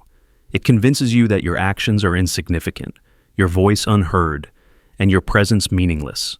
Yet, beneath this illusion lies a quiet, profound truth. Power is not always about sweeping change or monumental gestures. True power often hides in the small, everyday choices and the ripple effects that spread far beyond what you can see. When you look at the world, it's easy to feel dwarfed by its scale. The headlines scream crises: climate change, political upheaval, social injustice, economic instability. These forces seem unyielding and distant. In this vastness, you begin to believe that your efforts, your voice, and your presence cannot possibly matter. This feeling of helplessness is natural. After all, no single individual can solve global problems alone. But it becomes dangerous when it breeds apathy, resignation, or withdrawal. This mindset obscures the reality that change is often a cumulative process built from countless small acts of influence. Think of a river carving a canyon, not in a single stroke, but drop by drop, year after year. Your power is like that drop. Every conversation you have, every act of kindness, every decision to stand up for what you believe in, sends ripples that extend beyond your immediate sight. Consider the example of Rosa Parks, whose refusal to give up her seat on a bus became a pivotal moment in the civil rights movement. On the surface, it was a simple act, one person choosing not to comply with injustice. Yet, that moment carried a wave of influence that contributed to profound social change. Rosa Parks did not have the power to change the entire system alone, but her courage sparked a movement that many joined. On a smaller scale, your interactions with family, friends, and colleagues shape attitudes, behaviors, and ideas. You influence others by your presence, your words, and your actions. This influence compounds quietly, often invisibly. A supportive word, a shared insight, a compassionate gesture. These create connections and inspire change in ways that can't be measured immediately. Believing you have no power also disconnects you from responsibility and agency. If nothing you do matters, why try? This leads to passivity, reinforcing the illusion of helplessness. Yet, recognizing your influence, however small, rekindles motivation and purpose. It invites you to act with intention and integrity, knowing that your contributions are threads in the fabric of collective transformation. Breaking free from the "I have no power" narrative starts with awareness. Notice the moments when your choices ripple outwards. Reflect on times you've affected someone positively or made a difference, however subtle. Celebrate these instances as evidence of your agency. Challenge the false belief that only grand gestures count. Also, redefine what power means to you. Power is not domination or control. It is the ability to affect change, to inspire, to connect, and to create meaning. It exists in resilience, in persistence, in vulnerability, and in kindness. Finally, embrace the paradox that your power lies both in humility and courage. Humility to recognize you cannot control everything, and courage to act regardless. This balance grounds you and propels you forward. Remember, the world may be vast, but your influence is real. You are not a powerless spectator, but an active participant in the unfolding story. Your small actions matter, your voice matters, your presence matters. The ripple you send today could become the wave that changes tomorrow. I'm broken forever. There is a place inside you where the light feels permanently dimmed, a corner of your soul marked by a belief so heavy it crushes hope. You are broken forever. This conviction settles deep, whispering that healing is a distant dream meant for others, not for you. Your pain is not something that can be mended, but a sentence handed down. A life to be endured rather than transformed. This is a harsh, lonely truth you carry. But is it truly the truth, or just the story you have been told, or told yourself again and again? The weight of feeling broken can feel like chains wrapped tightly around your heart. Every attempt to heal is met with resistance from the very belief that says you cannot be whole again. You watch others move forward, find peace, rediscover joy, and you tell yourself that those moments are not for you. Your pain is special, different, too deep or too dark. You think this brokenness defines you. It is who you are, who you will always be. But what if this story is not your destiny but a prison? What if the idea of being broken forever is itself a wound, passed down from past experiences, traumas, and disappointments? Maybe it started with a harsh word, a betrayal, a loss so profound that the cracks spread beyond repair in your mind. Or perhaps it is the accumulation of small hurts, layered like scars on your spirit, invisible to others but crushing to you. You might look in the mirror and see only fragments, shattered hopes, fractured dreams, pieces of yourself scattered in pain. You tell yourself, I am not whole. I cannot be fixed. But consider the metaphor of a river battered by storms. It may become turbulent, murky, and seemingly broken, yet it flows onward, carving new paths, reshaping the landscape. It is never truly broken. It is simply in motion. Healing does not mean erasing pain or pretending it never happened. It means learning to live with the pieces, to hold the fractures gently, and see the light that still filters through. It means shifting the narrative from one of eternal brokenness to one of resilience, growth, and transformation. There was a woman who survived a childhood filled with neglect and loss. For years, she believed she was irreparably damaged. She avoided intimacy, fearing that her brokenness would repel others. But through therapy, connection, and sheer courage, she began to see herself differently. Not as broken beyond repair, but as someone who had survived and was still growing. Her cracks became places of light, places where strength and compassion bloomed. You may feel isolated in your pain, convinced that no one else could understand the depth of your suffering. Yet, the human spirit is remarkably resilient. Healing is not a linear journey, nor is it reserved for the chosen few. It is messy, slow, and deeply personal. It starts with a single step, acknowledging your pain without judgment, allowing yourself the grace to be imperfect, wounded, and human. You do not have to carry this burden alone. Support, compassion, and understanding exist, even if it feels impossible to reach out. Sometimes, healing begins with the smallest act of kindness toward yourself, the softening of a harsh inner voice, the quiet acceptance that your story is still unfolding. The belief that you are broken forever is a story, not a fact. It is a chapter, not the whole book. When you begin to rewrite that story, to see your pain as part of your growth rather than your definition, you open the door to possibility. You invite the light to enter even the darkest spaces. Remember, the river does not stop because of the rocks and storms. It flows through and around them. Your brokenness does not imprison you. It can become the source of your strength, your wisdom, your deepest compassion. You are not broken forever. You are whole in ways you have yet to discover. Healing is not for others alone. It is your birthright, your path, your journey. Hold on to that truth. Let it be the spark that lights your way from darkness into dawn.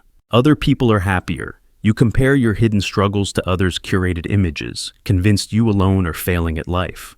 This silent comparison is one of the most deceptive and painful traps we fall into, measuring our raw, messy reality against the polished highlight reels others present to the world. The truth is, what you see on the surface is carefully selected, edited, and often far from the full story. In the age of social media, it's easy to forget that everyone wears a mask.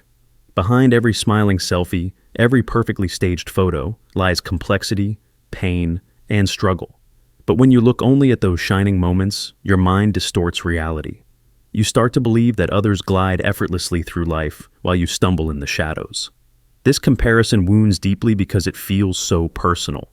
You see your own challenges, anxiety, loneliness, setbacks, and feel exposed, vulnerable, and less than. Meanwhile, you view others as confident, successful, and happy. The mind, craving simple narratives, concludes that you alone are failing. But this is a lie built on partial truths and invisible suffering. Everyone battles something hidden. Everyone carries burdens unseen by casual glance. The difference is in how much of their pain they show, and how much you allow yourself to see beyond the surface. When you believe others are happier, you isolate yourself further, creating a barrier that blocks empathy and connection. This false comparison also blinds you to your own resilience and growth. The fact that you are still standing, still trying, despite your struggles, is a quiet testament to your strength. Yet, when you fixate on what others appear to have, you overlook your own victories. Imagine two people standing side by side on different paths. One shows only the sunny, smooth sections of their journey. The other walks through rain and mud, but sees the beauty in every step. Which path is truly happier? Happiness isn't a fixed state captured in a photo. It's a complex, ever-changing experience shaped by perspective and acceptance. To escape this trap, start by reminding yourself that what you see is incomplete. Curated images are fragments, not the whole. Choose to value authenticity over appearance. When you find yourself comparing, pause and breathe. reflect on your own story, your own progress, your own unique journey. Seek deeper connections where vulnerability is welcomed, not judged. Share your struggles with trusted people who understand that life is messy and imperfect. In those honest exchanges, you'll discover that you are far from alone. Your worth is not diminished by your struggles, nor is it enhanced by comparison to others. True happiness grows from self-acceptance, gratitude for the present moment, and compassion for yourself and others. So, when the temptation to compare strikes, remember, you see only a highlight reel, not the full film. Your hidden struggles are part of your strength, not evidence of failure. Others' curated images do not define your reality. You are not alone in your struggles. You are not failing at life. You are a person navigating a complex journey. And your path, though different, is no less valuable or meaningful. Embrace your story with kindness and let go of the false burden of comparison. I don't matter. You quietly believe your existence is just background noise in everyone else's story, a faint whisper drowned out by the louder voices around you. This silent conviction creeps into the corners of your mind, coloring your thoughts with shadows of invisibility and insignificance.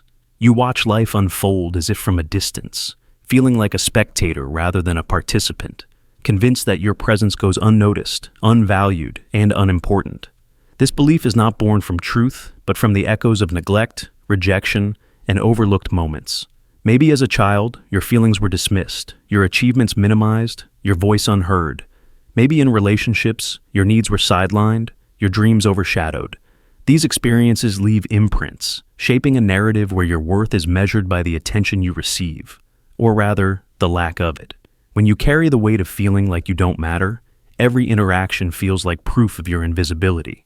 You speak, but your words fade into silence. You reach out, but your efforts go unanswered. You try to shine, but the spotlight never finds you. It's a lonely place, a quiet void where self-doubt festers and hope dims. Yet, this story is a lie that the mind tells to protect itself. It's easier to believe you don't matter than to risk rejection or disappointment.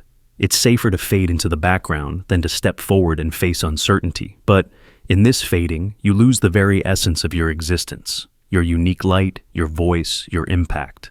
Consider the ripple effect. A single stone thrown into still water creates circles that expand far beyond the point of impact. Your life is no different. Even the smallest actions, the briefest smile, the quietest kindness, send waves into the lives of others. You may never see the full reach of your influence, but it is there. You matter in ways you cannot measure. Take the story of Lena, who for years believed she was invisible, unworthy of attention or care. She stayed silent in rooms, avoided connection, and convinced herself that her existence was meaningless. But through therapy, self-reflection, and small acts of courage, Lena began to see her value. She realized that mattering isn't about grand gestures or loud acclaim. It's about being authentically present, fully alive, and connected. Her quiet presence became a beacon for others, proving that every life has significance. You are not background noise. You are a vital note in the symphony of life. Your story intertwines with countless others in ways both seen and unseen. Your feelings, your dreams, your struggles, they all contribute to the rich tapestry of existence. The belief that you don't matter is a shadow cast by fear and past pain, but the truth shines brighter. You are important. You are valued. And you are needed. Simply by being you, you create meaning and connection. So, when the whisper comes that your presence is unnoticed, remember this: the world is incomplete without your voice. Your existence is a gift, not a burden. You matter deeply, always have, always will. I'm too old to change. You tell yourself the clock has run out, that the chapter for growth, transformation, and new beginnings has quietly closed. Maybe the lines on your face, the years behind you, or the routines you've settled into convince you that change is no longer for you. This belief, I'm too old to change, becomes a self-imposed sentence, a quiet surrender to stagnation before the journey has truly ended. But what is age, really? It is a number, a measure of time past, a count of revolutions around the sun. It is not a decree, nor a lock on your potential. Yet your mind weaves stories around age that trap you, stories that say, it's too late, I'm set in my ways, or the world has moved on without me. These stories are powerful because they feel true.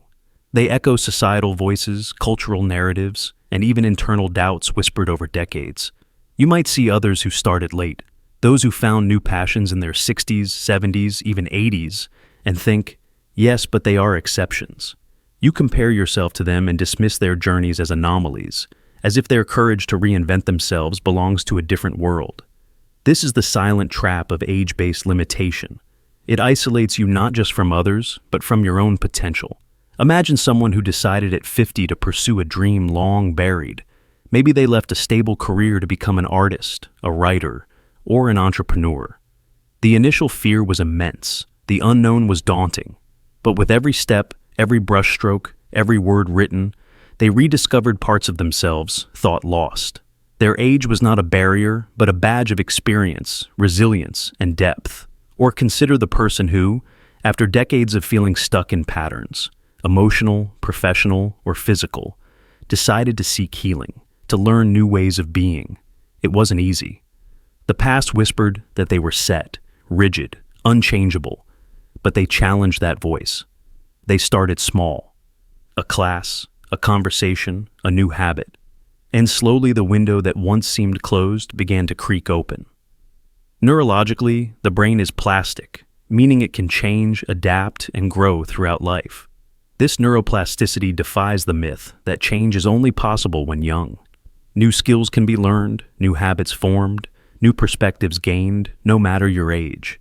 The barrier is rarely biological. It is psychological. The belief that you can't. This belief, though, does more damage than age itself. It seals you in a narrative of finality and ends your story prematurely.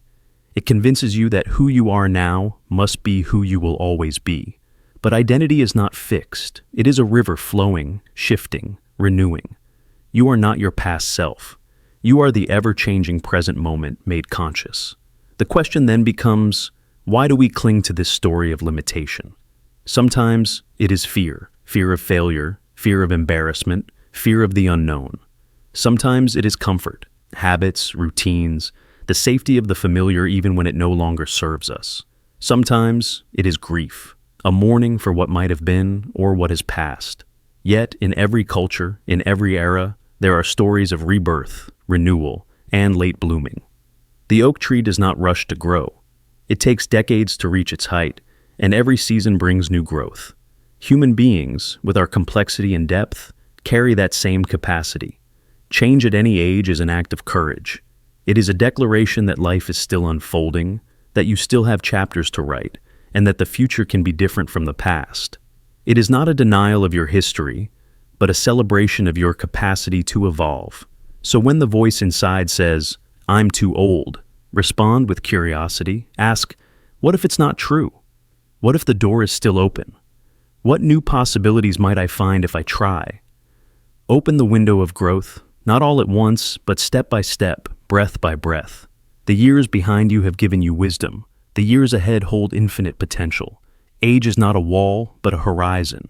Your transformation is not limited by time. It is limited only by the stories you tell yourself. Choose new stories. Choose growth. Choose to open that window again. I have to earn love. You believe affection is a prize for good behavior, never something you deserve unconditionally. This belief wraps itself around your heart like a cage, dictating how you relate to others and, most painfully, how you relate to yourself. It teaches you that love is a transaction, a reward you must earn by being acceptable, likable, or perfect. But this is a profound misconception that obscures the true nature of love, replacing its boundless potential with scarcity, fear, and self-doubt. From early on, many of us absorb messages, sometimes explicit, often subtle, that love is conditional. Perhaps in childhood, affection was granted only when you met expectations, succeeded, or behaved correctly. Maybe praise and attention were withheld when you failed to conform, or when your needs clashed with those around you. Over time, these experiences implant the belief that love must be worked for, that it is something to strive toward rather than something you inherently possess. This mindset creates a relentless pressure to perform emotionally. You become hyper-aware of how others perceive you, constantly adjusting your behavior to earn approval. You monitor your words, your actions, your moods, always questioning, am I lovable right now? Have I done enough to deserve affection? This leads to anxiety, exhaustion, and a persistent fear of rejection. Every mistake, every moment of vulnerability feels like a potential withdrawal of love, intensifying the sense of insecurity. Imagine a young woman named Aisha who struggles with this belief. In her relationships, she gives constantly. She anticipates needs, sacrifices her own desires, and hides her flaws because she fears that if she doesn't, love will disappear. Yet, despite her efforts, she often feels unseen and unappreciated, caught in a cycle where love feels fragile and conditional. Aisha's story is common. When love is tied to earning, it becomes a precarious currency rather than a sanctuary. Worse, believing love must be earned damages your self-worth. It implies that your core self is insufficient, flawed, or unworthy. You start to judge yourself harshly, internalizing criticism as proof you are unlovable without constant compensation. This inner dialogue undermines your confidence and deepens feelings of loneliness, even when surrounded by others. But love, true healthy love, is unconditional. It is not a prize or a trophy. It is a fundamental human need and right. Unconditional love means being accepted wholly with all your imperfections, fears, and contradictions. It means belonging simply because you are. This doesn't negate growth or accountability in relationships. Rather, it creates a safe space where vulnerability can flourish and mutual respect thrives. Breaking free from the belief that love must be earned begins with recognizing the stories you tell yourself. Notice the patterns of self-judgment and the ways you seek approval. Then, practice self-compassion. Speak kindly to yourself as you would to a dear friend. Affirm that your worth is inherent and not contingent on your behavior or achievements. Cultivate relationships that reflect this truth. Surround yourself with people who love you for who you are, not what you do. Learn to set boundaries that protect your emotional health instead of bending endlessly to gain affection. Understand that genuine love invites you to be authentic, not perfect. Finally, remember that the love you seek externally must first be nurtured internally. When you learn to give yourself unconditional love, you transform your inner landscape. This radiates outward, attracting connections rooted in honesty, respect, and deep care. You deserve love, not because you earn it, but because you exist. The moment you embrace this is the moment you unlock freedom from fear and the capacity to receive and give love fully. Love is not a prize, it is your birthright. Claim it with courage and grace. I must be strong. There is a weight you carry, invisible but crushing, a burden you hide behind, smiles that don't reach your eyes. You wear strength like armor because showing anything else feels like a risk too great to take. You tell yourself, I must be strong, as if vulnerability is a poison that will drive people away.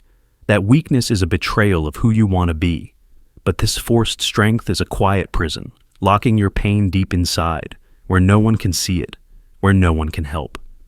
From a young age, you may have learned that strength means survival. Maybe you watched others falter, crumble, or disappear under the weight of their emotions, and you vowed never to be like them. Or perhaps you were told, directly or indirectly, that expressing pain was a sign of failure, something shameful and unacceptable. So you buried your wounds beneath a facade of resilience, convincing yourself that smiling through the storm is bravery. But what you carry inside is real. It aches. It cries out in silence. And the harder you try to hide it, the more it festers in the shadows. The forced smile is not freedom, it is a mask. And behind that mask, the truth is often loneliness, exhaustion, and a desperate hope to be understood without risking rejection. Consider the story of a man who worked tirelessly, always the rock for his family, the dependable friend. To the outside world, he was the embodiment of strength. Yet, behind closed doors, he wrestled with fears, grief, and doubts he never voiced. He feared that if he showed cracks, the people he loved would see him differently, or worse, walk away. His silence became a barrier, isolating him from the very connections he longed for. This must be strong mentality can isolate you because it shuts down the very thing that builds bonds, authenticity. True connection requires the courage to reveal your imperfections, to share your struggles, and to allow others in. When you deny yourself this, you create distance. People sense the walls, even if they cannot see the pain behind them, and sometimes they don't know how to reach you. Strength is not the absence of pain or weakness. It is the courage to face them honestly. It is not about carrying the world alone, but about letting others share the load. Vulnerability is not a sign of fragility. It is the birthplace of empathy, intimacy, and healing. Imagine if you could lower the armor just a little. What would happen if you let someone see the real you, the tired, hurting, imperfect you? It might feel terrifying. The fear of rejection is powerful, but the risk is also an invitation to be truly known and accepted, to experience the relief that comes from not having to pretend. Healing often begins with the simple act of admitting you're not okay. Saying it out loud, or even just thinking it, "I'm struggling," can be revolutionary. It cracks open the fortress of isolation and invites compassion. It allows you to be human. You might find that strength and vulnerability are not opposites, but partners. The strongest people are often those who have faced their pain and allowed themselves to be seen. They teach us that true resilience is not about hiding wounds, but owning them. If you are hiding behind forced smiles, know this: you are not alone. Your fear is understandable, but it does not have to define you. You can choose to be strong in a different way. Strong enough to be vulnerable, to seek support, and to embrace your whole self. You are worthy of love, not because you are flawless or unbreakable, but because you are real. You are enough, even with your pain showing. Let your strength be the courage to be seen, to be heard, and to be embraced, not in spite of your pain, but through it. The journey from hiding to healing begins with one brave step, letting down the mask and saying, "I am not okay." And in that moment, true strength shines. My best days are gone. You mourn imaginary golden years, certain the future holds nothing but decline.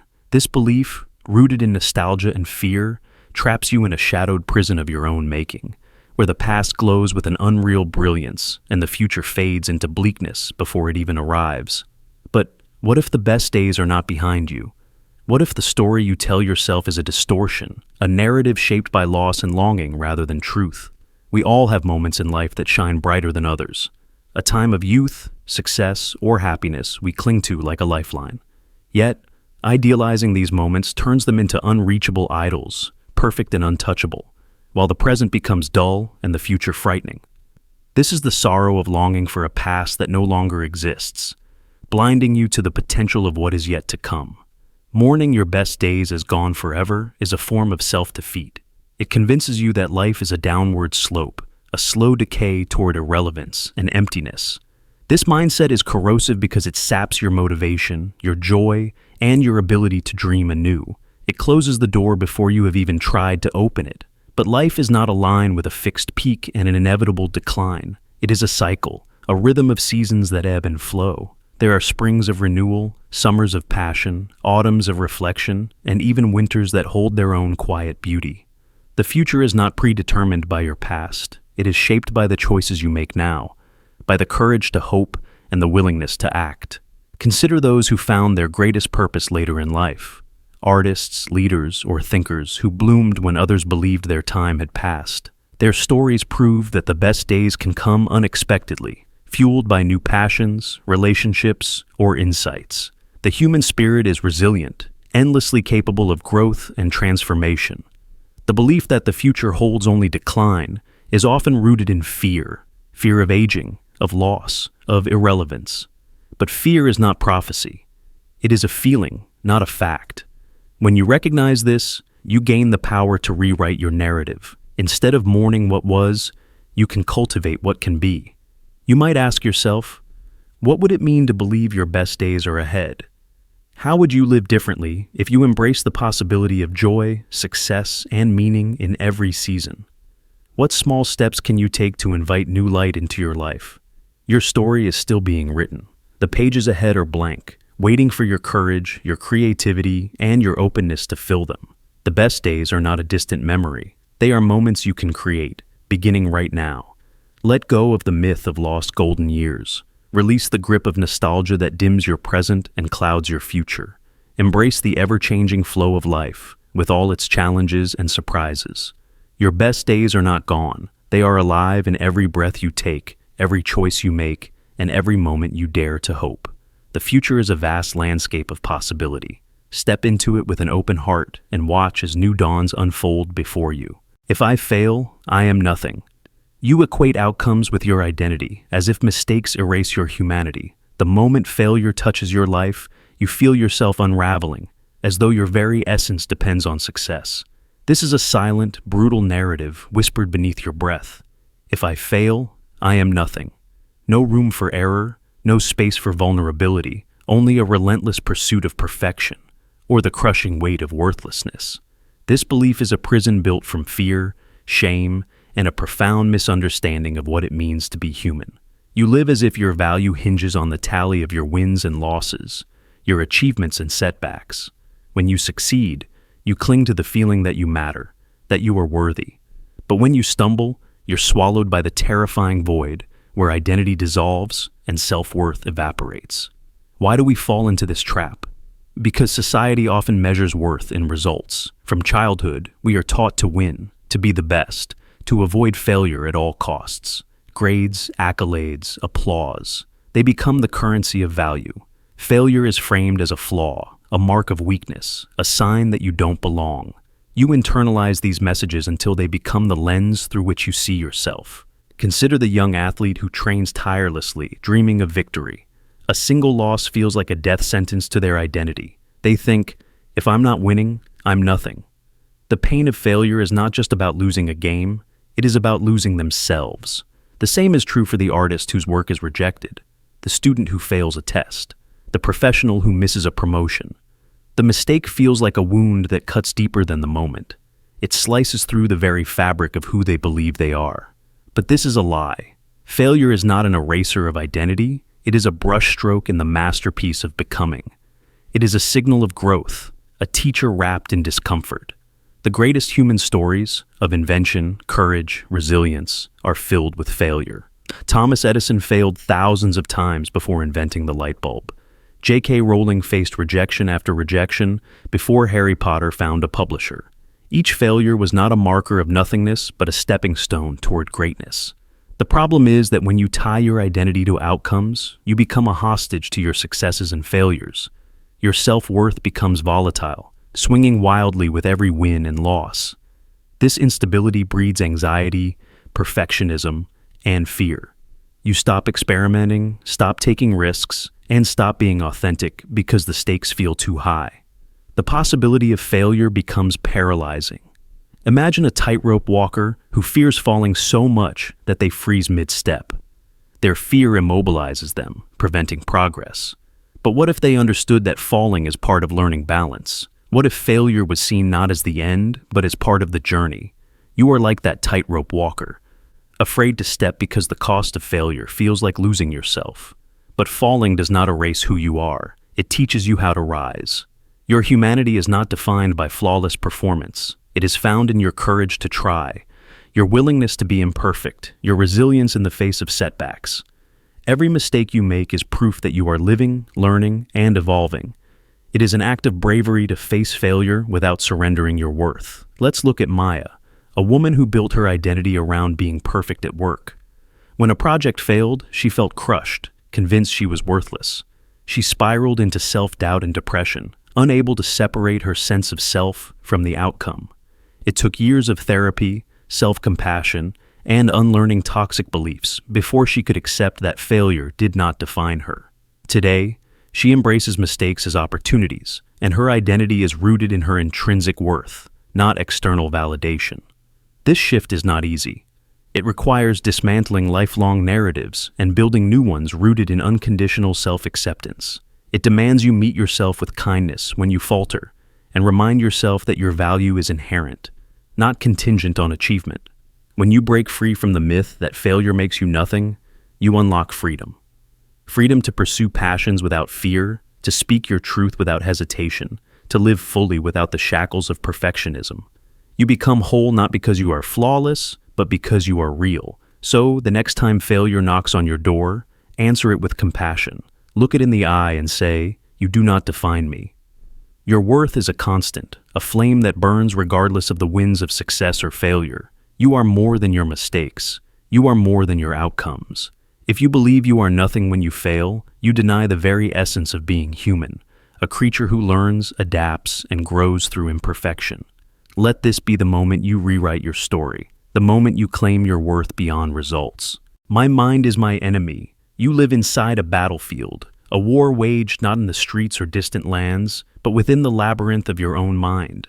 The very place meant to be your sanctuary, your source of insight and creativity, has become a hostile terrain.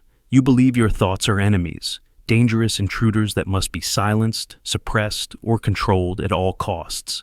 Every anxious whisper, every critical voice, every dark suspicion is met with resistance, rejection, a desperate attempt to shove them back into shadow.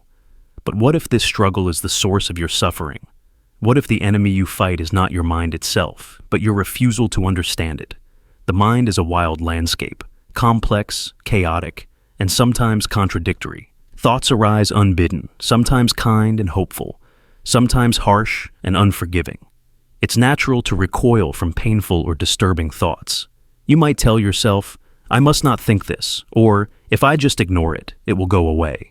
So you push, you fight, you try to control the storm inside. Yet, ironically, this resistance often makes thoughts louder, more persistent. The harder you try to silence them, the more they echo. Like a shadow that grows larger when chased by light, suppressed thoughts become enemies only because you have labeled them so. Imagine someone haunted by self-doubt, whose mind floods with, "I'm not enough," "I will fail," "I'm unworthy." Each thought feels like an attack, a poison.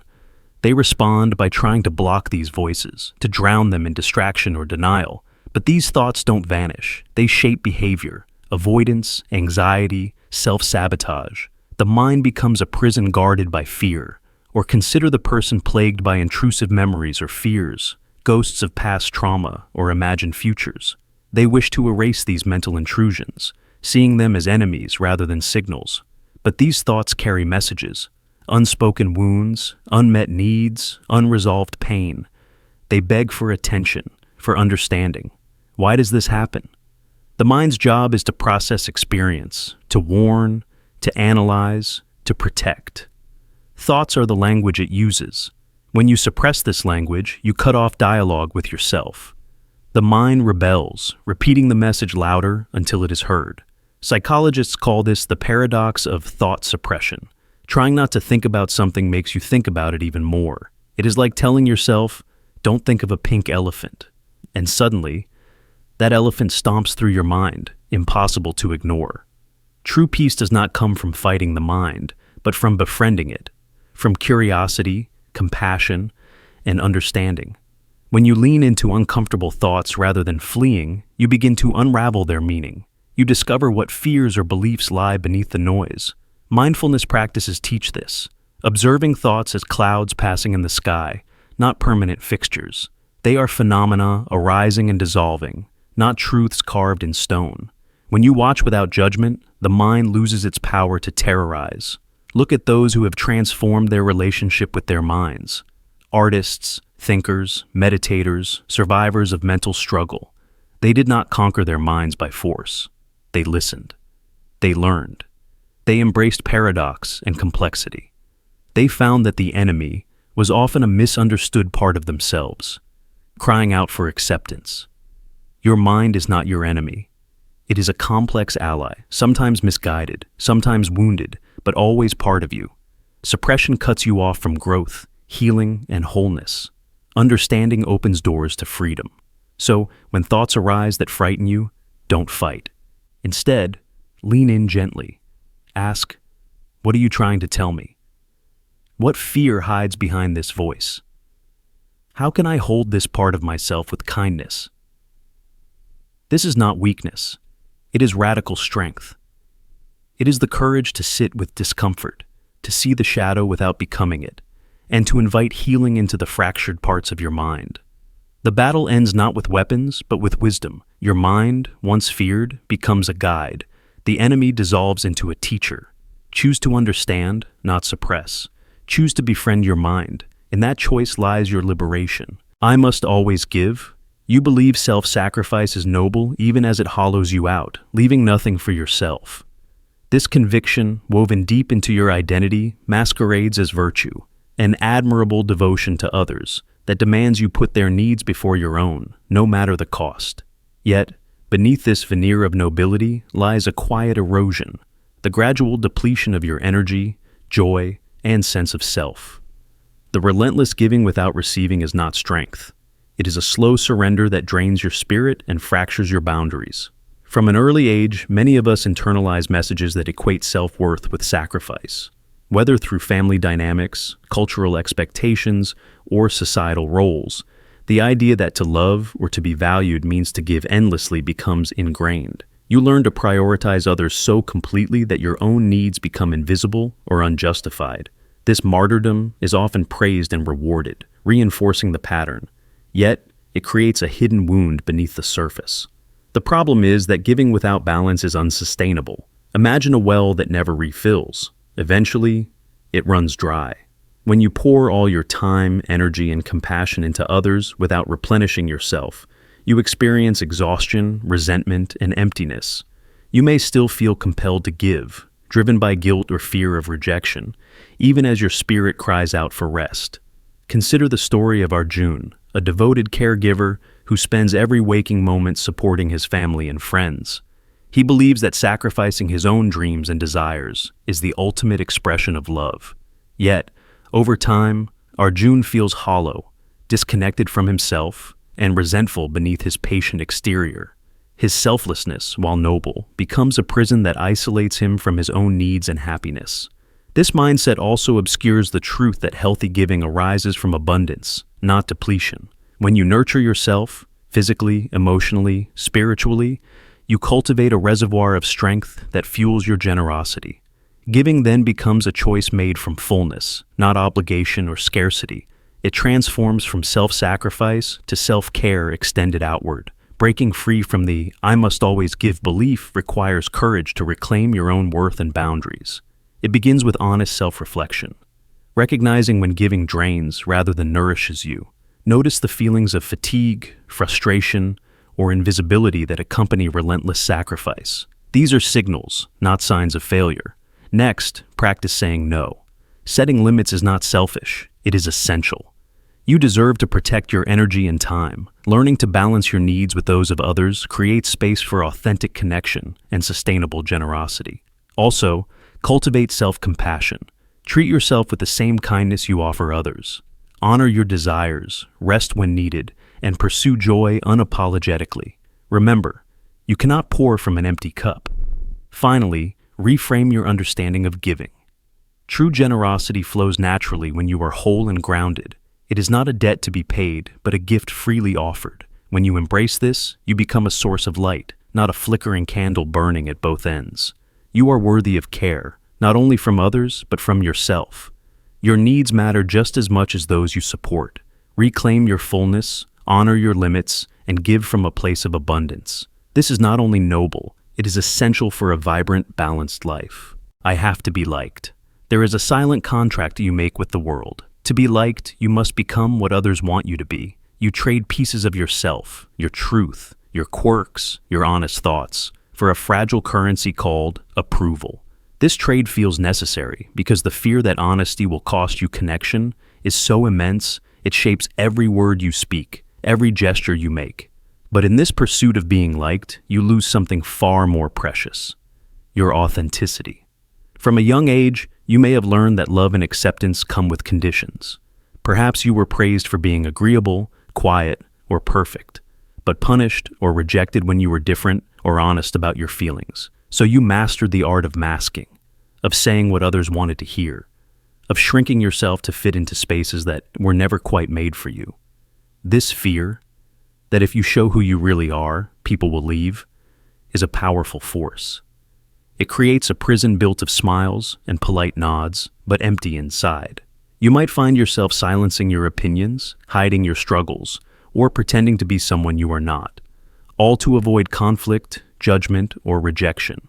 But this survival strategy has a cost.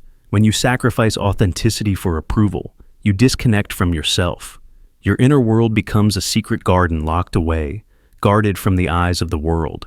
You long for genuine connection, yet, the more you perform, the more isolated you feel. You meet people, but they never truly know you. And that loneliness is heavier than any rejection. Consider the story of a young woman who always smiled and agreed, fearing that her true thoughts would alienate friends and family. She wore a mask so convincingly that even she forgot what lay beneath. Over time, the gap between her public self and private self grew until she felt like a stranger in her own life. The breaking point came when she realized that the connections she had were shallow, built on a false foundation. It was terrifying to show her true self, but in doing so, she found deeper, more meaningful relationships. People who loved her not despite her authenticity, but because of it. Authenticity is not a threat to connection. It is the very heart of it. When you bring your true self to relationships, you invite others to do the same. Vulnerability becomes a bridge, not a barrier. Yes, it is risky. Yes, some may step away. But those who remain are the ones who truly see and value you. The paradox is this. By trying so hard to be liked, you may actually push people away. People sense when someone is not being genuine, when words are rehearsed and feelings hidden. Authenticity resonates on a frequency that approval-seeking cannot reach. It draws people in with a magnetic pull that no mask can mimic. So, how do you break free from this cycle? Start by noticing when you hold back, when you filter yourself to be more palatable. Ask yourself, what would happen if I spoke my truth just once? What if I showed my fears, my opinions, my imperfections? The answer may surprise you. You might find relief, respect, even admiration. And if someone can't accept the real you, then their approval was never worth the cost. Remember, you do not need to be liked by everyone. Your worth is not defined by popularity or approval. It is defined by your courage to be yourself, by your honesty, and by your willingness to stand in your truth even when it feels vulnerable. The freedom that comes from authenticity is unlike any approval you can earn. It is peace, wholeness, and genuine connection. When you stop trading your soul for acceptance, you open the door to a life where you are loved, not as a mask, but as you, in your raw, beautiful truth. You have always been enough. Let the world see that. I'm defined by trauma. You let old injuries narrate your story, never realizing you can edit the script. Trauma often feels like an unchangeable tattoo etched deep into your identity, a defining mark that shapes how you see yourself and the world. Yet, this is only the story you've accepted, not the only story that exists. When trauma defines you, it becomes a lens that colors every thought, every action, every relationship. You carry the pain of the past like a heavy cloak, believing it is inseparable from who you are. The memories, fears, and wounds replay endlessly in your mind, convincing you that you are trapped in their shadow. But what if trauma is not the author of your life, but merely a chapter? What if you have the power to rewrite the narrative, to become the editor of your own story rather than its prisoner? This doesn't mean denying your pain or pretending it didn't happen. It means acknowledging the trauma, honoring the impact it has had, but refusing to let it dictate your future. Healing is not about erasing the past. It is about integrating it, learning from it, and moving forward with new understanding and strength. Consider the power of perspective. Two people can experience similar trauma, but live vastly different lives afterward. One remains stuck in pain, the other finds meaning and growth. The difference lies in the story they choose to tell themselves, the story they nurture in their minds. Therapy, reflection, and support are tools that help you reclaim authorship. They offer new ways to interpret your experiences, challenge limiting beliefs, and build resilience. They show you that your identity is not fixed by your wounds, but is fluid, capable of change and expansion. Editing your script means recognizing the moments of courage, survival, and hope that exist alongside your pain. It means highlighting your strengths rather than your scars. It means writing scenes of forgiveness, compassion, and self-love. Your trauma is a part of you, but it is not the whole you. You are more than what has happened to you. You are the one who remembers, who feels, who fights, and who can choose a different path. So, when the old story plays again in your mind, pause and ask, is this the story I want to keep telling? What new chapter can I write today? How can I honor my past while creating a future defined by hope, not hurt? You hold the pen. You can edit the script. Your story is yours to tell, raw, real, and full of possibility beyond trauma's shadow. I'm not creative. You tell yourself imagination is for others, never seeing how often you already invent beauty. This quiet voice inside convinces you that creativity is a rare gift, bestowed only on a chosen few: the artists, the writers, the dreamers who paint the world with colors unseen. You stand outside that circle, watching from the sidelines, convinced that your mind is too ordinary, too practical, too dull to birth anything new or meaningful. But this belief is a veil, a mask hiding the truth of your own creative power. Creativity is not confined to grand gestures or masterpieces hanging in galleries. It lives in the way you solve problems, the way you see connections others miss, the subtle ways you bring newness into everyday life. Every choice you make, every idea you nurture, every small act of invention is a spark of creativity. Yet, you overlook these sparks, dismissing them as coincidence or necessity rather than the artistry of your mind. Imagine a gardener who thinks only famous painters can create beauty, never noticing the vibrant blooms nurtured by their own hands. Or a cook who believes they can only follow recipes, blind to the unique flavor combinations born from their intuition. Your imagination is like that gardener, that cook, constantly crafting, shaping, and transforming, even when you don't realize it. This false belief that you're not creative stems from a narrow definition of creativity, one that equates it solely with talent or inspiration rather than process and presence. Creativity is messy, imperfect, and personal. It thrives in curiosity, in play, in the willingness to explore without judgment. It is the child's joy in building castles from sand, the scientist's pursuit of new understanding, the friend's way of telling stories that make you laugh and cry. Take the story of Ravi, who for years believed he lacked creativity because he couldn't draw or write. He worked in a routine office job, thinking creativity was irrelevant to his life. One day, he started experimenting with how he organized his workspace and communicated with colleagues. He found innovative ways to solve problems and inspire his team. Slowly, he saw that creativity was not about art supplies or fame. It was his ability to imagine possibilities and bring them to life. That realization transformed his confidence and his work. When you deny your creativity, you rob the world of your unique vision. You stifle the flow of ideas that could enrich your life and others. You close the door to joy, innovation, and growth. But when you embrace your creative nature, no matter how small or unconventional it seems, you unlock a wellspring of potential and expression. Creativity is your birthright. It pulses in your thoughts, your feelings, your actions. It is not reserved for a few. It is woven into the fabric of your being. The question is not whether you are creative, but how you choose to see and nurture that creativity in yourself. So, start small. Notice the patterns you create in your day. Appreciate the ways you solve problems or bring kindness to others. Celebrate the beauty you invent in your world. Allow yourself to play, to experiment, to fail, and try again. This is the path to awakening your creative spirit. You are more imaginative than you know. Your mind is a landscape rich with possibility, waiting for you to explore and express. Let go of the lie that creativity is only for others. Your imagination is alive, vibrant, and uniquely yours. In the tapestry of human creativity, your thread matters. Your vision matters. Your creation matters. I'm just my labels. You reduce yourself to a handful of words. Labels that seem to fit like a glove, but instead cut like a cage. Introvert, failure, burden. These words, repeated in your mind, become the lenses through which you see the world, yourself, your possibilities. They shrink your vast, complex being into a narrow, confining box. You wear these labels as if they define your entire existence, forgetting that identity is never so simple. Labels are human tools, a way to categorize, to make sense of the chaos inside and outside us. They give comfort and clarity, answers in a noisy world. When you say, I'm an introvert, you feel seen, understood, anchored. But the danger arises when these labels cease to be tools and become prisons.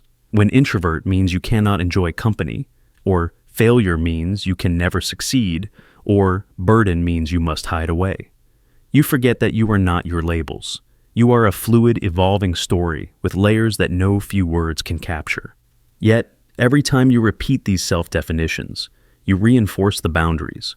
You begin to live inside them, acting out the role they assign, limiting your growth, your dreams, your freedom. Imagine someone who grew up told they were shy. At first, it was an explanation, a way to understand their quietness. But soon, shy became a chain. They avoided social situations, convinced that this label was an unchangeable truth. The label shaped their choices, closing doors before they could even knock, or consider the person who identifies as a failure because of a few setbacks. They hear that label so often it echoes in their mind like a verdict. They stop trying new things, afraid to risk reinforcing the label. Their potential dims beneath the weight of that word, becoming a self-fulfilling prophecy. Labels do not capture your contradictions, your growth, your hidden strengths. You can be an introvert who thrives in deep friendships, a failure who ultimately succeeds beyond expectation, a burden who offers immense value to those who know them. Life is not binary. Identity is not fixed. The human mind craves simplicity, which is why labels are so seductive. They simplify the complex puzzle of self. But life is not simple. You are a dynamic blend of thoughts, emotions, experiences, and possibilities. Your identity is a narrative you can rewrite, not a fixed script. Psychology calls the fixation on labels identity foreclosure. When you commit too early or too rigidly to a self-definition, limiting exploration and growth. It's a psychological trap that blocks potential and deepens suffering. To break free, you must loosen your grip on these words. Start by noticing when you tell yourself a label-based story. I'm just an introvert. I'm a failure. Ask, is this always true, in every moment? What else is true about me? You might discover moments when the label doesn't fit, times you surprised yourself, shone in unexpected ways, overcame what you thought impossible. The journey out of labels is a process of expansion, of remembering your complexity. It requires compassion for yourself and curiosity about who you might become beyond the words. It's uncomfortable because it dissolves certainty, but it is necessary for freedom. Look to those who defied labels, people who transcended the boxes others put them in. They didn't reject their past or parts of themselves. They embraced complexity and contradiction. They allowed their identities to be fluid, evolving with experience and choice. Remember, you are more than any label. You are a living, breathing paradox, a tapestry woven from countless threads. Your worth cannot be summed up by a word or phrase. So, the next time you find yourself shrinking into a label, breathe and expand. Tell a new story, one that includes your strengths, your potential, your contradictions. Step beyond the box. The world inside you is far greater than any word can hold. You are not just anything. You are everything unfolding.